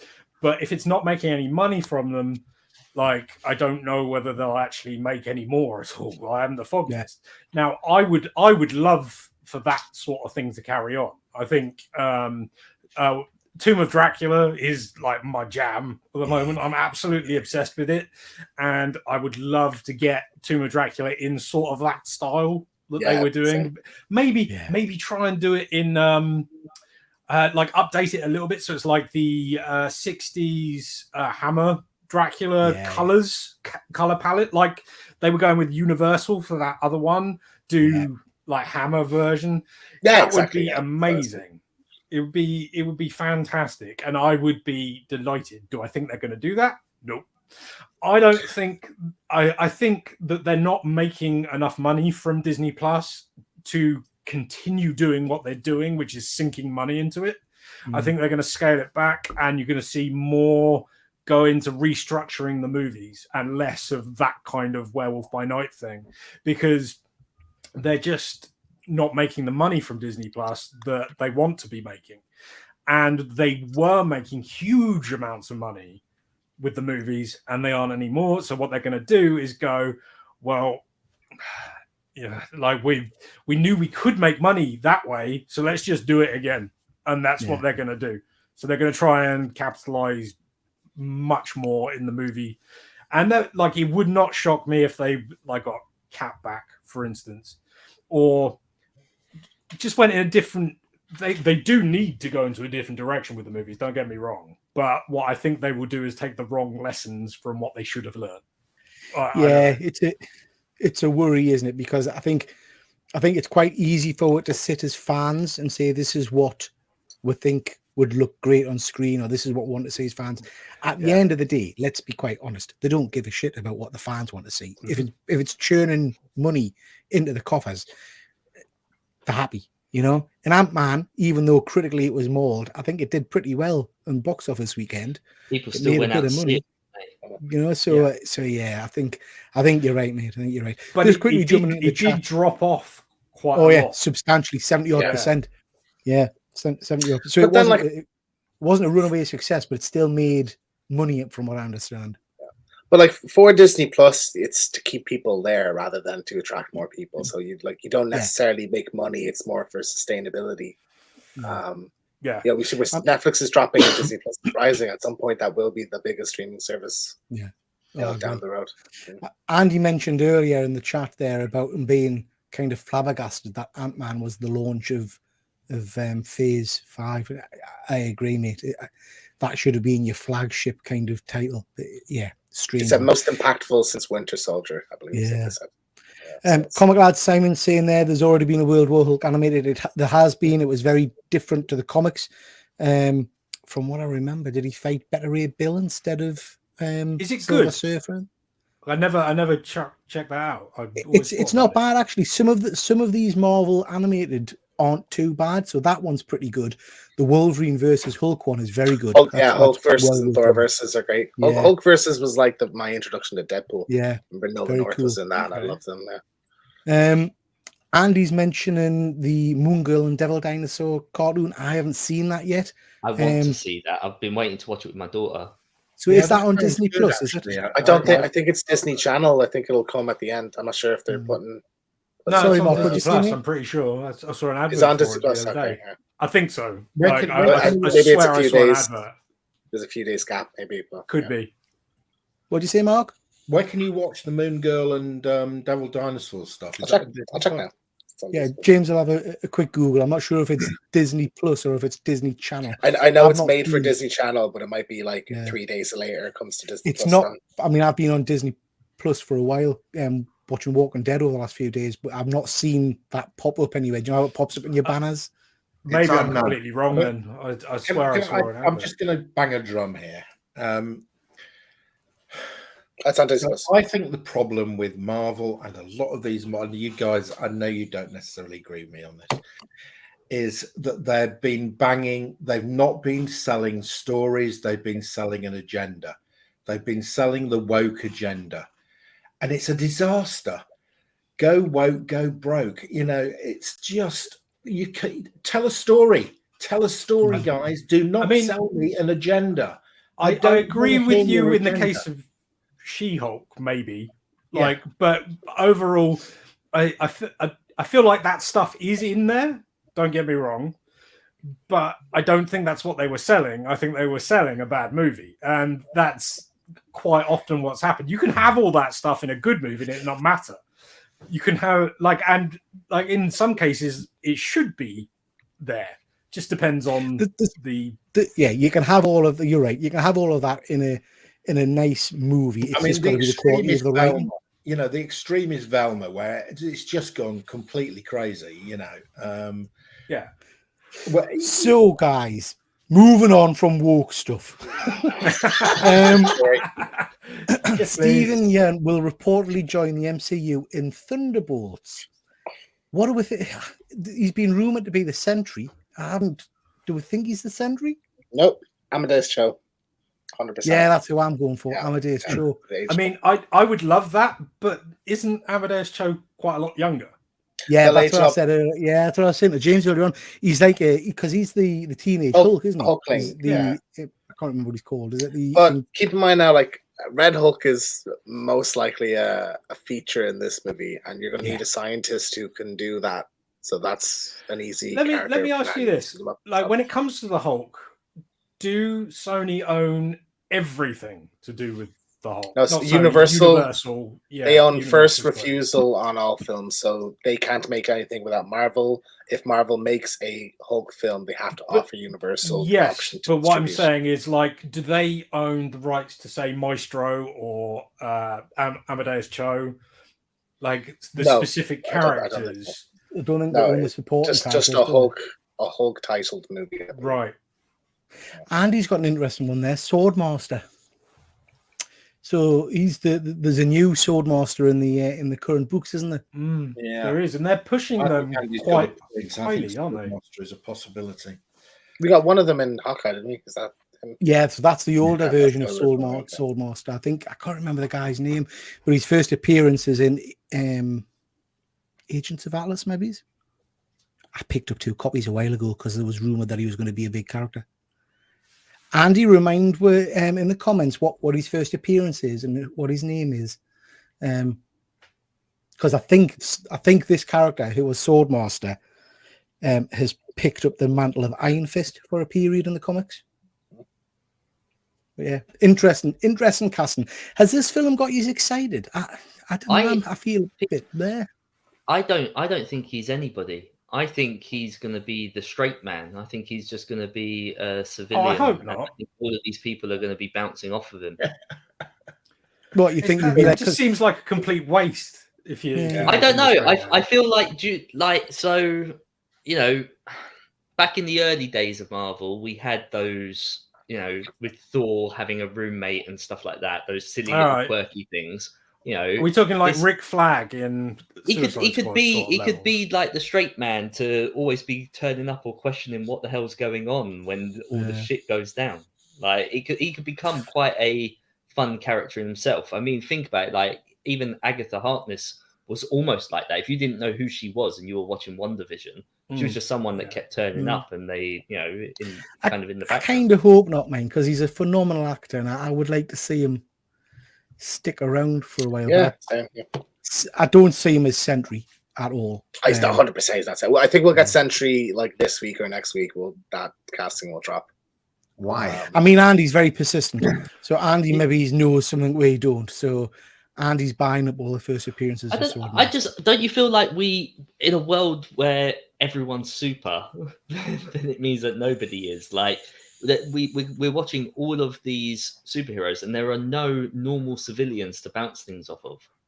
Like I hear you, Luke, but what I would say is, it doesn't mean that he's going to be a bad character. He doesn't like being a good actor. The Everett Ross character gets right on my tits. So, if he's going to be that level of character, I'm not interested. You know what I mean? He's too good of an actor. But I hear what you're saying. Maybe it's something to do with he might be their Amanda Waller. What's the suggestion that we are getting Sentry? Like, has that been leaked or something? Yeah, we know that for a fact now. Yeah, kind of a common spoiler, as it were. Okay. But it can't be. I mean, he's not got the physique at all to be Sentry, has he? I just think he just doesn't suit that character at all. Like, could be wrong. Might be Sentry would be amazing in it, but I think we'll get someone. Yeah. This took me by surprise because I don't even know who he is. Do any of you guys know who he is? He was in Deadpool 2. Yeah, he was in the prison scene, Mark, wasn't he, in Deadpool 2? But this movie worries me a little because I feel like they're scaling back the budget a lot. Like it's going to be a really small movie. That makes me feel good about it, to be honest. Like if like the lower the budget, the more restraint on the filmmaking, which means they have to make something good. Like is the gist of it, or it fails completely. I agree with that. Yeah. I mean, I loved Hellboy 1 and 2. I thought you had the perfect actor, 2 great movies, and they scrapped it and brought out, I thought, good casting, but a terrible movie with the David Harbour one. So yeah. Third time's Ephraim, are you a big Hellboy fan? Never seen the films. Obviously I know about the character, but I just think it's going to be an uphill climb for these movies to profit. I mean, there's a massive fan base for Hellboy, isn't he? He's I think, well loved. I just wonder if the last. I don't know about whether that's a massive fan base or just a small fan base that really loves them. Yeah, see what I mean? Yeah. So just to go the director's previous work, he did Gamer, which I quite like. The 2 Crank movies, Ghost Rider. Yes. Ghost Rider: Spirit of Vengeance. Oh, that's a stinker. And he did Mom and Dad, which is a great movie, actually. Mom and Dad with Nicolas Cage and Selma Blair. Have you seen that? I don't think I've seen that one. But Ghost Rider, the second Ghost Rider is a proper stinker. I got 10 minutes into it and I just couldn't anymore. I was like, no. The thing about that, though, is you never know how much someone like Sony, I think, is it a Fox or a Sony film? I forget. With Ghost Rider. Millennium Media. I'm not sure, actually. I don't know. I don't know. Either way, you don't know how much the interference is in that kind of a property, because like Ghost Rider is a big deal. What you want to look at is their like the stuff that they have more control over, like say Crank, where they had much more control. I would think. Looking at Crank, it's much more up there. It's a more independent style movie. Yeah. Now, whether that transfers to Hellboy, I don't know. Right, because I love Crank. I think Crank is a right laugh. It's Statham at his best. But yeah. I think Fuzzy's nailed it here. They're not going to recreate the magic from the first Hellboy, because those first 2 films, Ephraim, if you haven't seen them, you need to check them out. I think the second one in particular is my favorite. Yeah, the is second that one's the one with the easily the golden better arm? of the two. Oh, they're really good movies. Yeah, Really Super- good. The first one, though, make sure you watch the director's cut, not the theatrical, because the Yeah. theatrical is I've painful. never seen the director's cut. Oh, it's tremendous. Is Yeah, it? yeah, Yeah, watch I'll it. have to check that out. Yeah, I've never seen it. Well worth it. This was interesting. This. I mean, I'm not a Funko collector, I have to say, but Funko sending 30 million worth of its products to a landfill to be destroyed, basically, because it's the cheaper option. Yeah. So they overestimated Enjoy. there's like how much they would sell during some period during COVID. That's basically what's happened. So they're left with all this stock. But I mean, so the thing for me, and the thing for me is, I don't care how much they overestimate. That's 30 million pound of product. Why chuck it in the bin? Take it to a frigging hospital or a That costs- a that costs charity. money. or- It's No, just sure the you- cheapest. The cheapest. surely you option could- is to It'll just also throw it destroy away. the collector's market. It's Could you not give it to a charity directly and then write it off? Like, No, Yeah. it if would it was a destroy tax the thing. collector's market. What's Funko Pop's all about? It's about a collector's market, isn't it? All these Yeah. people who go, I've got one of these, and I've got one of these, and I've got one of these. If you suddenly release whatever that is, number of those, and give them to charity, it's going to completely kill the market. It's also Yeah, that'd be you're probably 60 million Funko Pops. Like, how are you going to organize delivery of all that? I Distribution think and everything. what we should be talking about is what landfill, and if it's close to where I live, I'll go. Well, that's the thing, like, yeah, this with a speed. isn't the first time something like You this could has go and happened. dig up that rare, incredible Yeah. Hulk Funko Pop. But there was like That's for you, yeah, Andy. That's for you, mate. Just in the 80s, this happened with ET on the Atari. NES or the Atari. Yeah, and now it's Yeah, an it was a extremely lot. collectible game, isn't it, James? Aren't people desperate to get it because it is. Yeah, because and they actually found. I think like wherever they dig this up, people. Will find There's a it. whole Go dig there documentary and find about that ET Atari thing where the landfill is and everything like that. It's a really good documentary. It's worth watching. This is the other thing as well. A lot of people believe that this is all like out in the desert somewhere, but it's not. It's all over the place. Like Yeah. there are literally buildings built on top of some of this stuff. I think I read somewhere that one of the main Lego offices is actually built on top of a Lego landfill. It's That's tremendous. Built Do you on think the Lego. bricks That's are funny, stacked? isn't it? Yeah, I hear what you are saying about collectors market and the costs and stuff. It's just sickening to think of such waste. It's horrible, but it is at the end of the day a business, isn't it? And if It's they're a going to bit- kill their own, Yeah, and I guess it's a bit like I was reading. Who was it? Might have been Silver Knight. I can't remember. No, it wasn't. It was. Oh, I'll get his name wrong. Time Cosmic. I can't remember. It's a YouTuber who's very entertaining. But that's no help to you. But he was doing a show a while ago. He's an American guy, and he used to work in a comic shop. And he was saying, the what's the Keanu Reeves comic called? Is it Berserker? Yeah. It was one of the most oversold books and all the rest because there was this return thing. And basically, what the comic shops had to do was literally rip it in half and take a photo and send the photo back to the distributor, so they wouldn't be charged for the books. What in what world is that? But that's always Sensible. happened. We've That's had always that happened. with That's been we've had that going with on all the Silver Age books and everything all in the past. Always Yeah, happened. Destroyed. Exactly what used to happen with newsstands. Before there was a direct market, go and check ComicCon. You can go That's and the check one. it. So all the comics used to go out to the newsstands, and the deal was if they didn't sell, you could send them back. And you can go to ComicCon and you can check the return rate of the comics, and it was about 40 to 60% of comics used to come back unsold, and they used to credit back the newsstands. Yep. Okay, and they used to, and then they were theoretically meant to destroy them, but there was then a whole market where they didn't destroy them and they recycled them. I've got loads of coverless books, because I think they're precious and I still want to keep them as like reader copies. To me, a cover doesn't make a book, but legally they were meant to destroy them. And it's a bit like Peter, like you buy these ratio variants and stuff in the past. If you found out that you bought a 1 in 500 book and you thought, I'm one of the few that have this, and then it turns out, well, they've been selling them on the side or giving them away, you'd be upset. Yeah.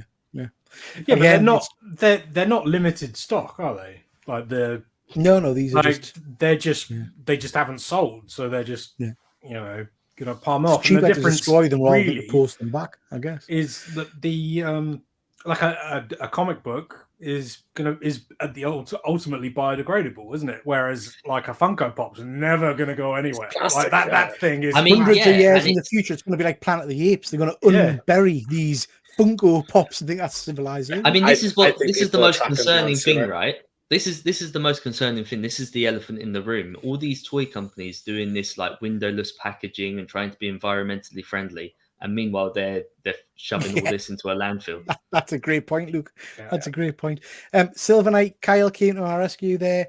It was a promiscuous time traveler. That's the guy whose channel I was watching. It was very entertaining, well worth it to watch. Andy's saying there they're in a landfill next to all the modern Spider-Man comics. Andy, I've started reading some Spider-Man recently, and you're absolutely right. It was utter dirge. Although what I would say is I actually enjoyed not Golden Goblin, that was utter shit. The one with Little Normie is the kind of The red carnage. goblin one. Red Goblin. That was actually quite good fun, which totally surprised us. But the rest of it I was haven't enjoyable. read Spider-Man books for almost Ah. 5 years now, Awful. and I'm a collector of Spider-Man. I still get them Yeah. through the door. They're the ones in the landfill, Andy. They're all there. And to be fair, they're massive. You know what I mean? Andy, I want a Triple G Funko Pop as well. I'd buy it. Yeah, I'll see what I can do. I'll get some creative. Okay, guys, I've kept you long enough, so we're going to get near to the end now. What I want to know, because we've got some people on the channel who haven't been on before, what I want to know is what your ultimate grail piece might be, whether it's a toy or a comic or a collected piece, whatever it may be. What's that one item that you've got your sights on that you think, and I would love to always own? And Luke, for you, it can't be an AF-15 and it can't be an Amazing Spider-Man #1. All right, That's fair.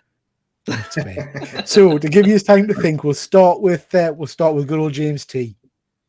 There's a few comics, like I think obvious ones, like AF-15, First Hulk, First Punisher, but there is a it's like I don't know if it was a press kit or it's like a super exclusive collector's edition of the second Uncharted game, and it comes with like a replica of the dagger from the game and everything. It's called the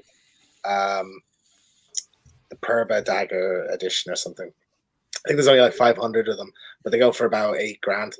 So I'm like, if I won the lotto, that'd be probably the first thing. I'd be like, yeah, I'll get one of them and have it on display. So that'd probably be my one. Very cool, very cool. What about yourself, Ephraim? Is there anything you haven't got? Yeah, I'm First starting to Superman. sell some of my comic books to reach my grails, and my grails are the original Marvel Silver Age books. Like I'm a little bit over halfway done, but the next one that I wanted, I don't see that often, is the very first Hulk. Yeah. And I'm just, like I said, I'm selling my books. I did buy some books recently, but I'm really, really scaling back on books, buying them so I can get those grails, and I got so many books that I want to sell. Anybody out there wants to hit me up, on Instagram. And but I want first Iron Man. I want your Thor, Peter. So, and the first the first Spider-Man book, not Amazing Fantasy, but the first one, and then Iron Man one. I think those are the last 4 that I want. They're all Silver Age books that I just want, I mean, I was much the same as you, Ephraim. A couple of years back when I first started doing my YouTube channel, what I said was I wanted all of those key Marvel first appearances. But I think I've kind of come to the realization now that it's just no way I'm ever going to achieve that. They're just, and I know a grail for me should be almost unachievable, but there's no way I can get my hands on some of those books. I don't think. You're talking big money now, aren't you? Yeah, they are expensive. I mean, I told you guys how much I paid for my AF-15, and it was a lot of money. Yeah, it wasn't a value. It was just a noise. It was like it was just a yeah. Okay, Ephraim. I mean, great. I would love, because I know the last time you went to a Comic-Con, you walked out with, was it Fantastic Four 1? Fantastic Four 1 and X-Men #1. Yeah, just little pickups. You know what I mean? And you carried around the con all day in your backpack. Like this. I was holding on to them for dear life. Good stuff. Luke, what about yourself? So obviously you've laid some rules down for me and what I can and can't say. So obviously, with those aside, the next one in line is literally issue 1 from the Mirage Turtles. I'm a huge Turtles fan. I always have been. Little plug for my channel. I've been fortunate to interview Kevin Eastman a number of times. I would love to have that book. And in all honesty, I know that they've had like first, second, and third print. I'd be happy with either. Like, I really do want that book. Yeah, that would be incredibly hard to get a hold of. Yeah, very, very cool. Very cool. Mark, how about yourself? Well, I'm a bit like you, Pete. I've resigned myself to the fact I'm never going to get a Fantastic Four #1. So, that's got one. You got the Alan Class. Exactly. So, if you ask me, I would say that what I'm currently collecting is DC Bronze Age horror. Right. So there's a series called Haunted Love. There's a couple of Haunted Love ones, which are really, really rare, really hard to find in high grade. So that would be my first thing. And secondly, I've been collecting Brave and the Bold for 40 years, and I've got 5 left to get. Wow. I got one of them last week, which was Brave and the Bold 25, which is the first Suicide Squad.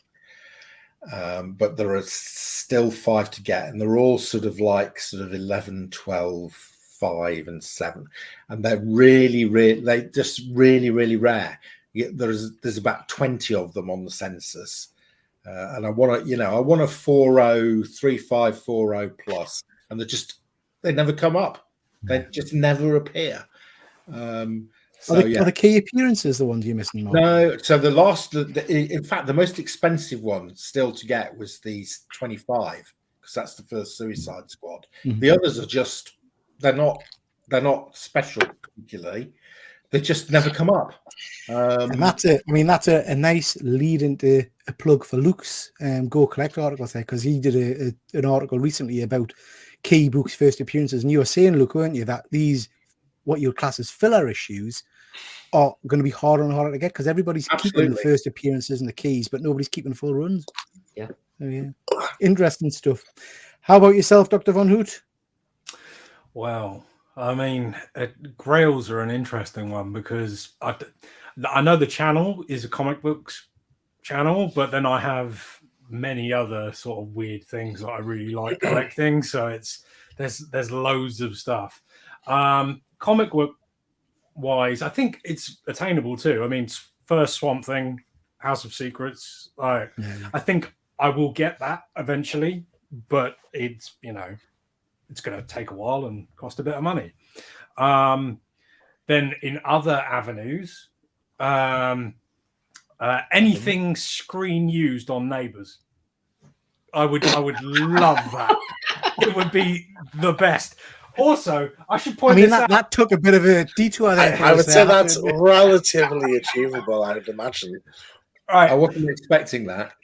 This has been in the background for ages, since Peter challenged me to put it in the background. But he never mentioned it again. It's been here for like 3 or 4 years.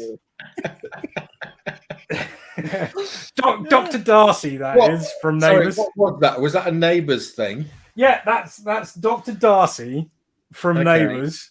Right. Under a waterfall, topless, signed to somebody, I don't know. It looks a bit like me, to be fair. Mrs. Von Hoot bought it for me for Christmas years ago, and I absolutely love it. It's the cheesiest thing that I own.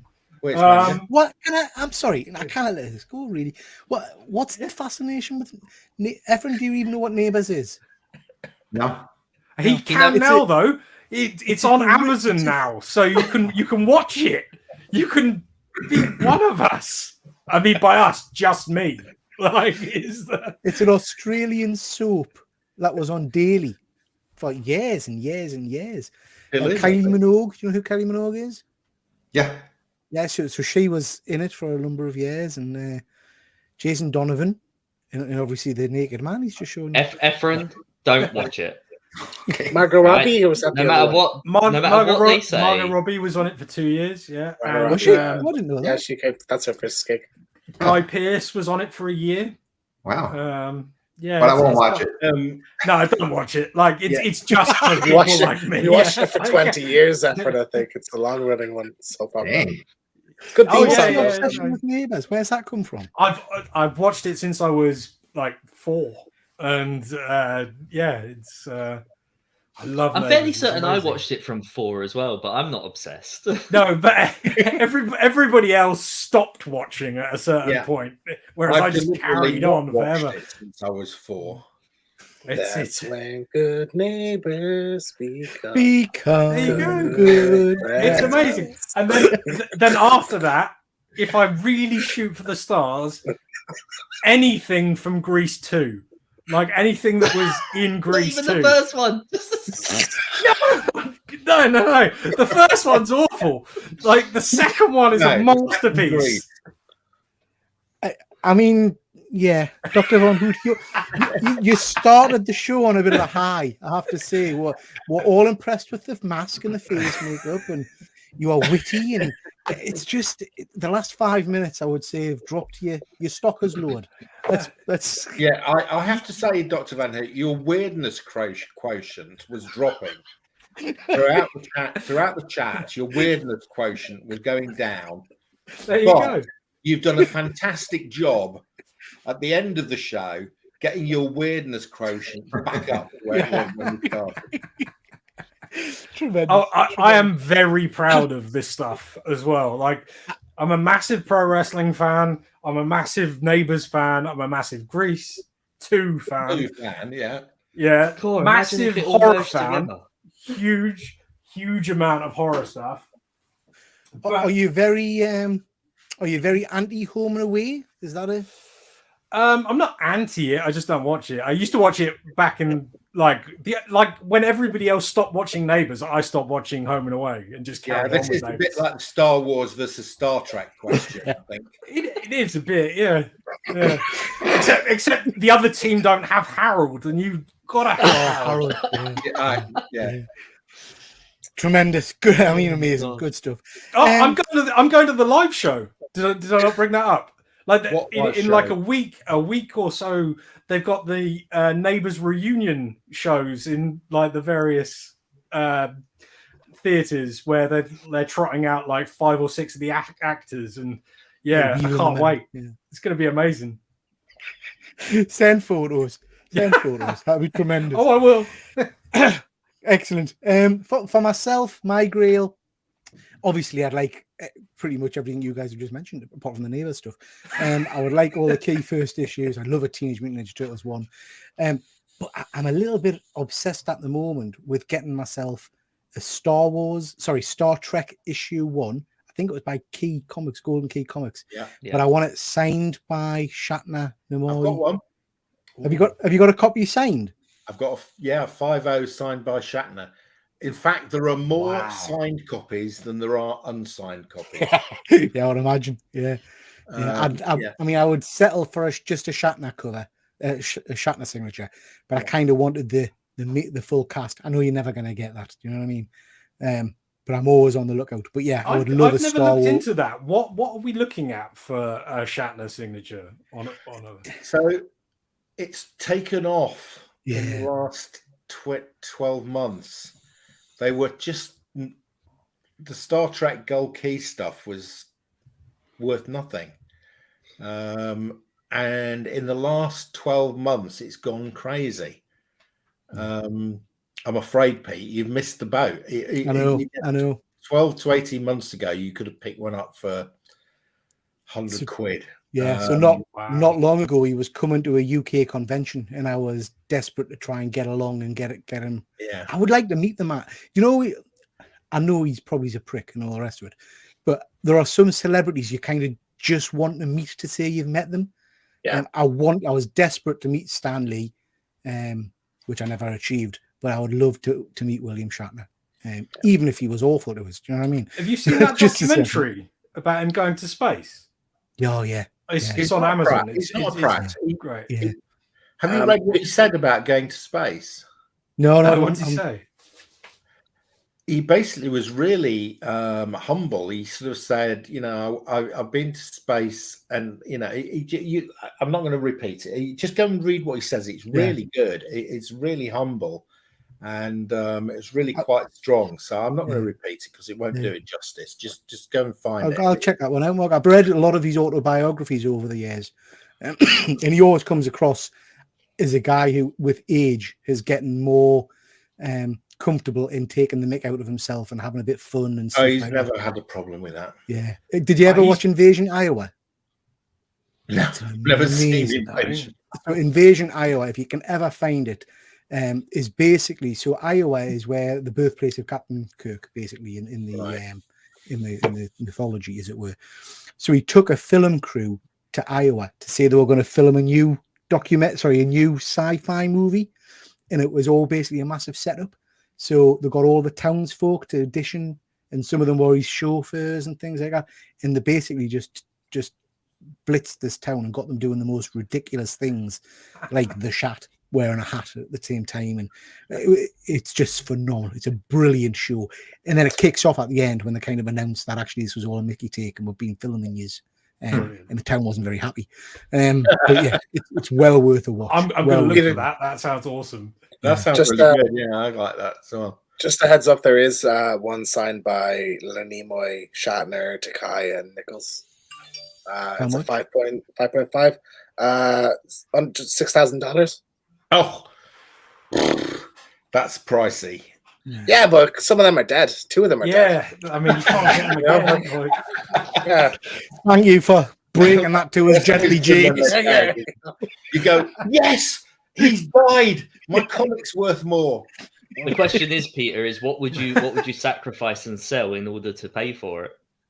Oh, my firstborn with that. No, it's a lot of money, that. So yeah, not sure about that one. Okay, guys, thank you very much for that. It was really interesting. Just quickly jump into the chat, catch up with the chat. Silver Knight Kyle is saying that he would like a Marvel Comics 1. Wow, yeah. Not many of them knocking around, Kyle. Yeah, that'll be a great one. Fuzzy is saying the TMNT blimp. Now, Fuzzy, if I'd known that, I saw one of those. I went to a very small convention last year that Ben was comparing at. And there was a toy shop in the convention that had the blimp. So they've re-released it, haven't they? They've done the party wagon and the blimp. Yeah. I'm not sure if the blimp is out yet, but the party wagon's been turning up at B&M stores here in the UK. Has it? Mm.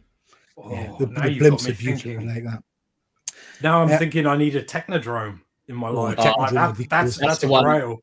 That's the one that I'm holding out for, is getting the Technodrome. If they the Mask Boulder Hill. I haven't got Boulder Hill. That's on the. I haven't got Snake Mountain either. I need Snake Mountain. Yeah. And I'm on the lookout for a Thunder Tank. Anyway, Andy is saying that he hasn't got a grill. His grill's fine, good insurance. Yeah, absolutely. Silver Knight Kyle has subbed you up, Ephraim. That's grand. Thank you. Excuse me. He's got a 5th print of Turtles 1. And Gobbledygook 1 signed by. What's Gobbledygook 1? That's the first appearance of Fugitoid. It's a book that they've done before Turtles. Very cool. My plans to get rid of everything, have a max of 30-40 slabs and just cycle them, never get over that. Yeah, I've downsized massively over the last few months. I've sold a lot of books, to be honest, to get a bit of space and a bit of cash. And he's just realised you're wearing a mask, Dr. Von Hood. No, he's not. This is really me. This is his face. This is what a mowl looks like. He's a mowl. Yeah. He's a mowl. Yeah. Andy, Yeah. Don't be mowlist, Andy. Coming at him about masks and things like that. Oh, yeah. Who else we got? Bring back panels and paints, Andy. We need some more of that in our lives. We've got lots of comments about neighbours. Bruce, Carol coming back from the dead like a Marvel character. Luke looking petrified. Yeah. Good stuff. And apparently people are now searching Al Stewart's dungeon. Yeah. Fuzzy wanted to meet. Why? Crosby. I've got a fairly rude story about that, but I can't say it on air. Yeah. Okay. Let's move on. It's not that late. And yeah. Okay, guys, listen, thank you very much. This has been really interesting. We've had a good amount of comments, a good amount of viewers. I've kept this up for 2 hours. Just to quickly mention that this Monday, we've got our Geek Art Attack show with special guest Alex Cormack, who's a massive artist. So over the moon to have him on the stream with. We're putting her through her paces when we're talking all things horror. So that should be fun. So that's kicking off at 8 p.m. UK time this Monday. James, what have you got coming up on your channel? Yeah, so this Thursday, we talked about The Last of Us episode 8. So that's going to be an exciting one. An ultimate episode. So and that's Thursday instead of Wednesday this week. Yeah, so all the others have been Wednesday. We're doing it Thursday this time. But the following week, the finale will be on the Wednesday. Brilliant. What I've heard is that the creators or whatever are saying that the finale is going to divide the fans.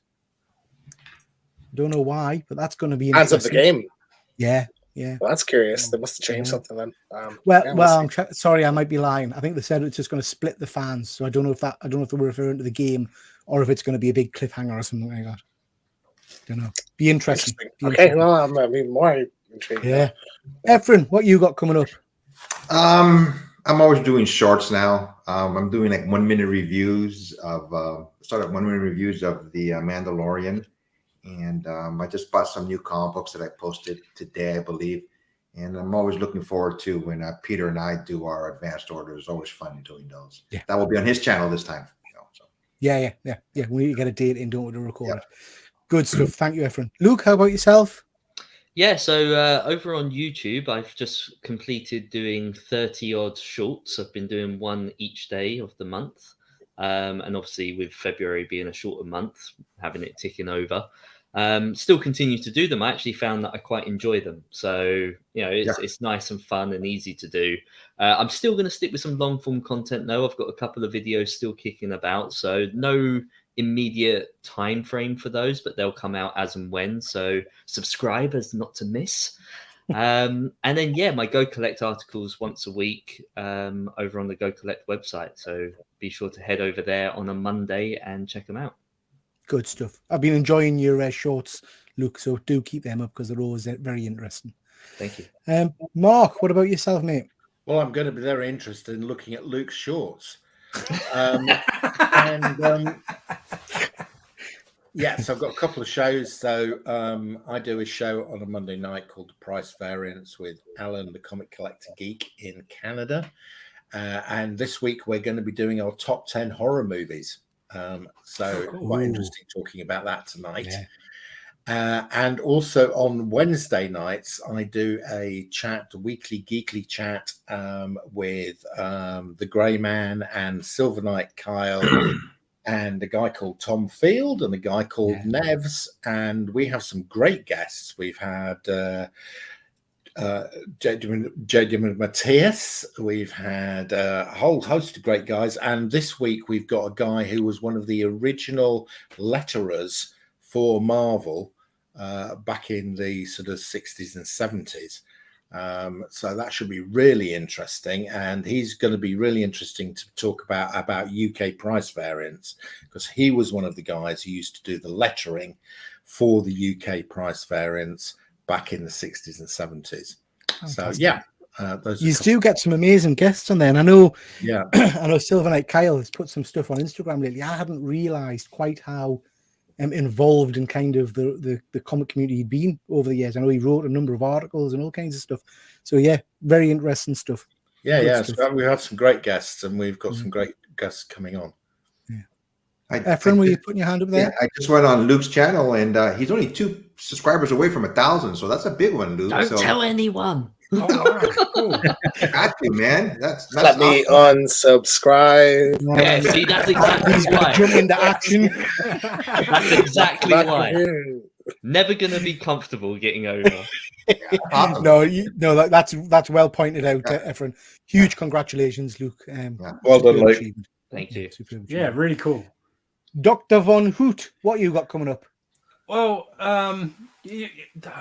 mainly I'm going to be watching Neighbours, but I don't think, now with your revelations tonight, I don't think you've actually had enough Neighbours content on your channel. That's true. I've only had one show which I dedicated to Neighbours, which you can look back at if you want to. Today I recorded a bunch of videos, so we'll have a Wrestle Crate unboxing at some point, probably Monday. That'll go up with, I think it's got a slab, either that or some rule books, can't remember. We'll have we've got a box from Rob Fatstacks. I won some books from Only Slabs a week and a bit ago, and he's a super nice dude. He sent some stuff. It's got an AOK in it as well, so yeah, that'll be good. I'll probably put that up tomorrow actually. But yeah, just the usual. I try and drop videos on Mondays and Fridays, but sometimes they slip into Saturdays, like tomorrow. Yeah. But yeah, that's basically it. And Neighbours. Good stuff. Good stuff. So thank you very much, guys. Everybody in the chat, thank you for all of your comments. It's been much, much busier than I expected. So really do appreciate that. Please do us a favor. I know Silver Knight Kyle has mentioned it a few times, but please do go back and check out everybody's channels and make sure you sub them up as well. So please do go and do that for them. With that, we'll call it a night, guys. Thank you very much for your time. I've kept you later than I was expecting, if I'm being honest. So I really do appreciate it. And I think what we'll do, just because Von Hoot has been such fun tonight, we'll end with a bit of a sing-song, and we'll sing them out to the tune of Neighbours. And Von Hoot, if you could lead on that would be tremendous. You going to sing? No, I've never been serenaded with Neighbours. That's brilliant. Like this is a dream come true. Everybody.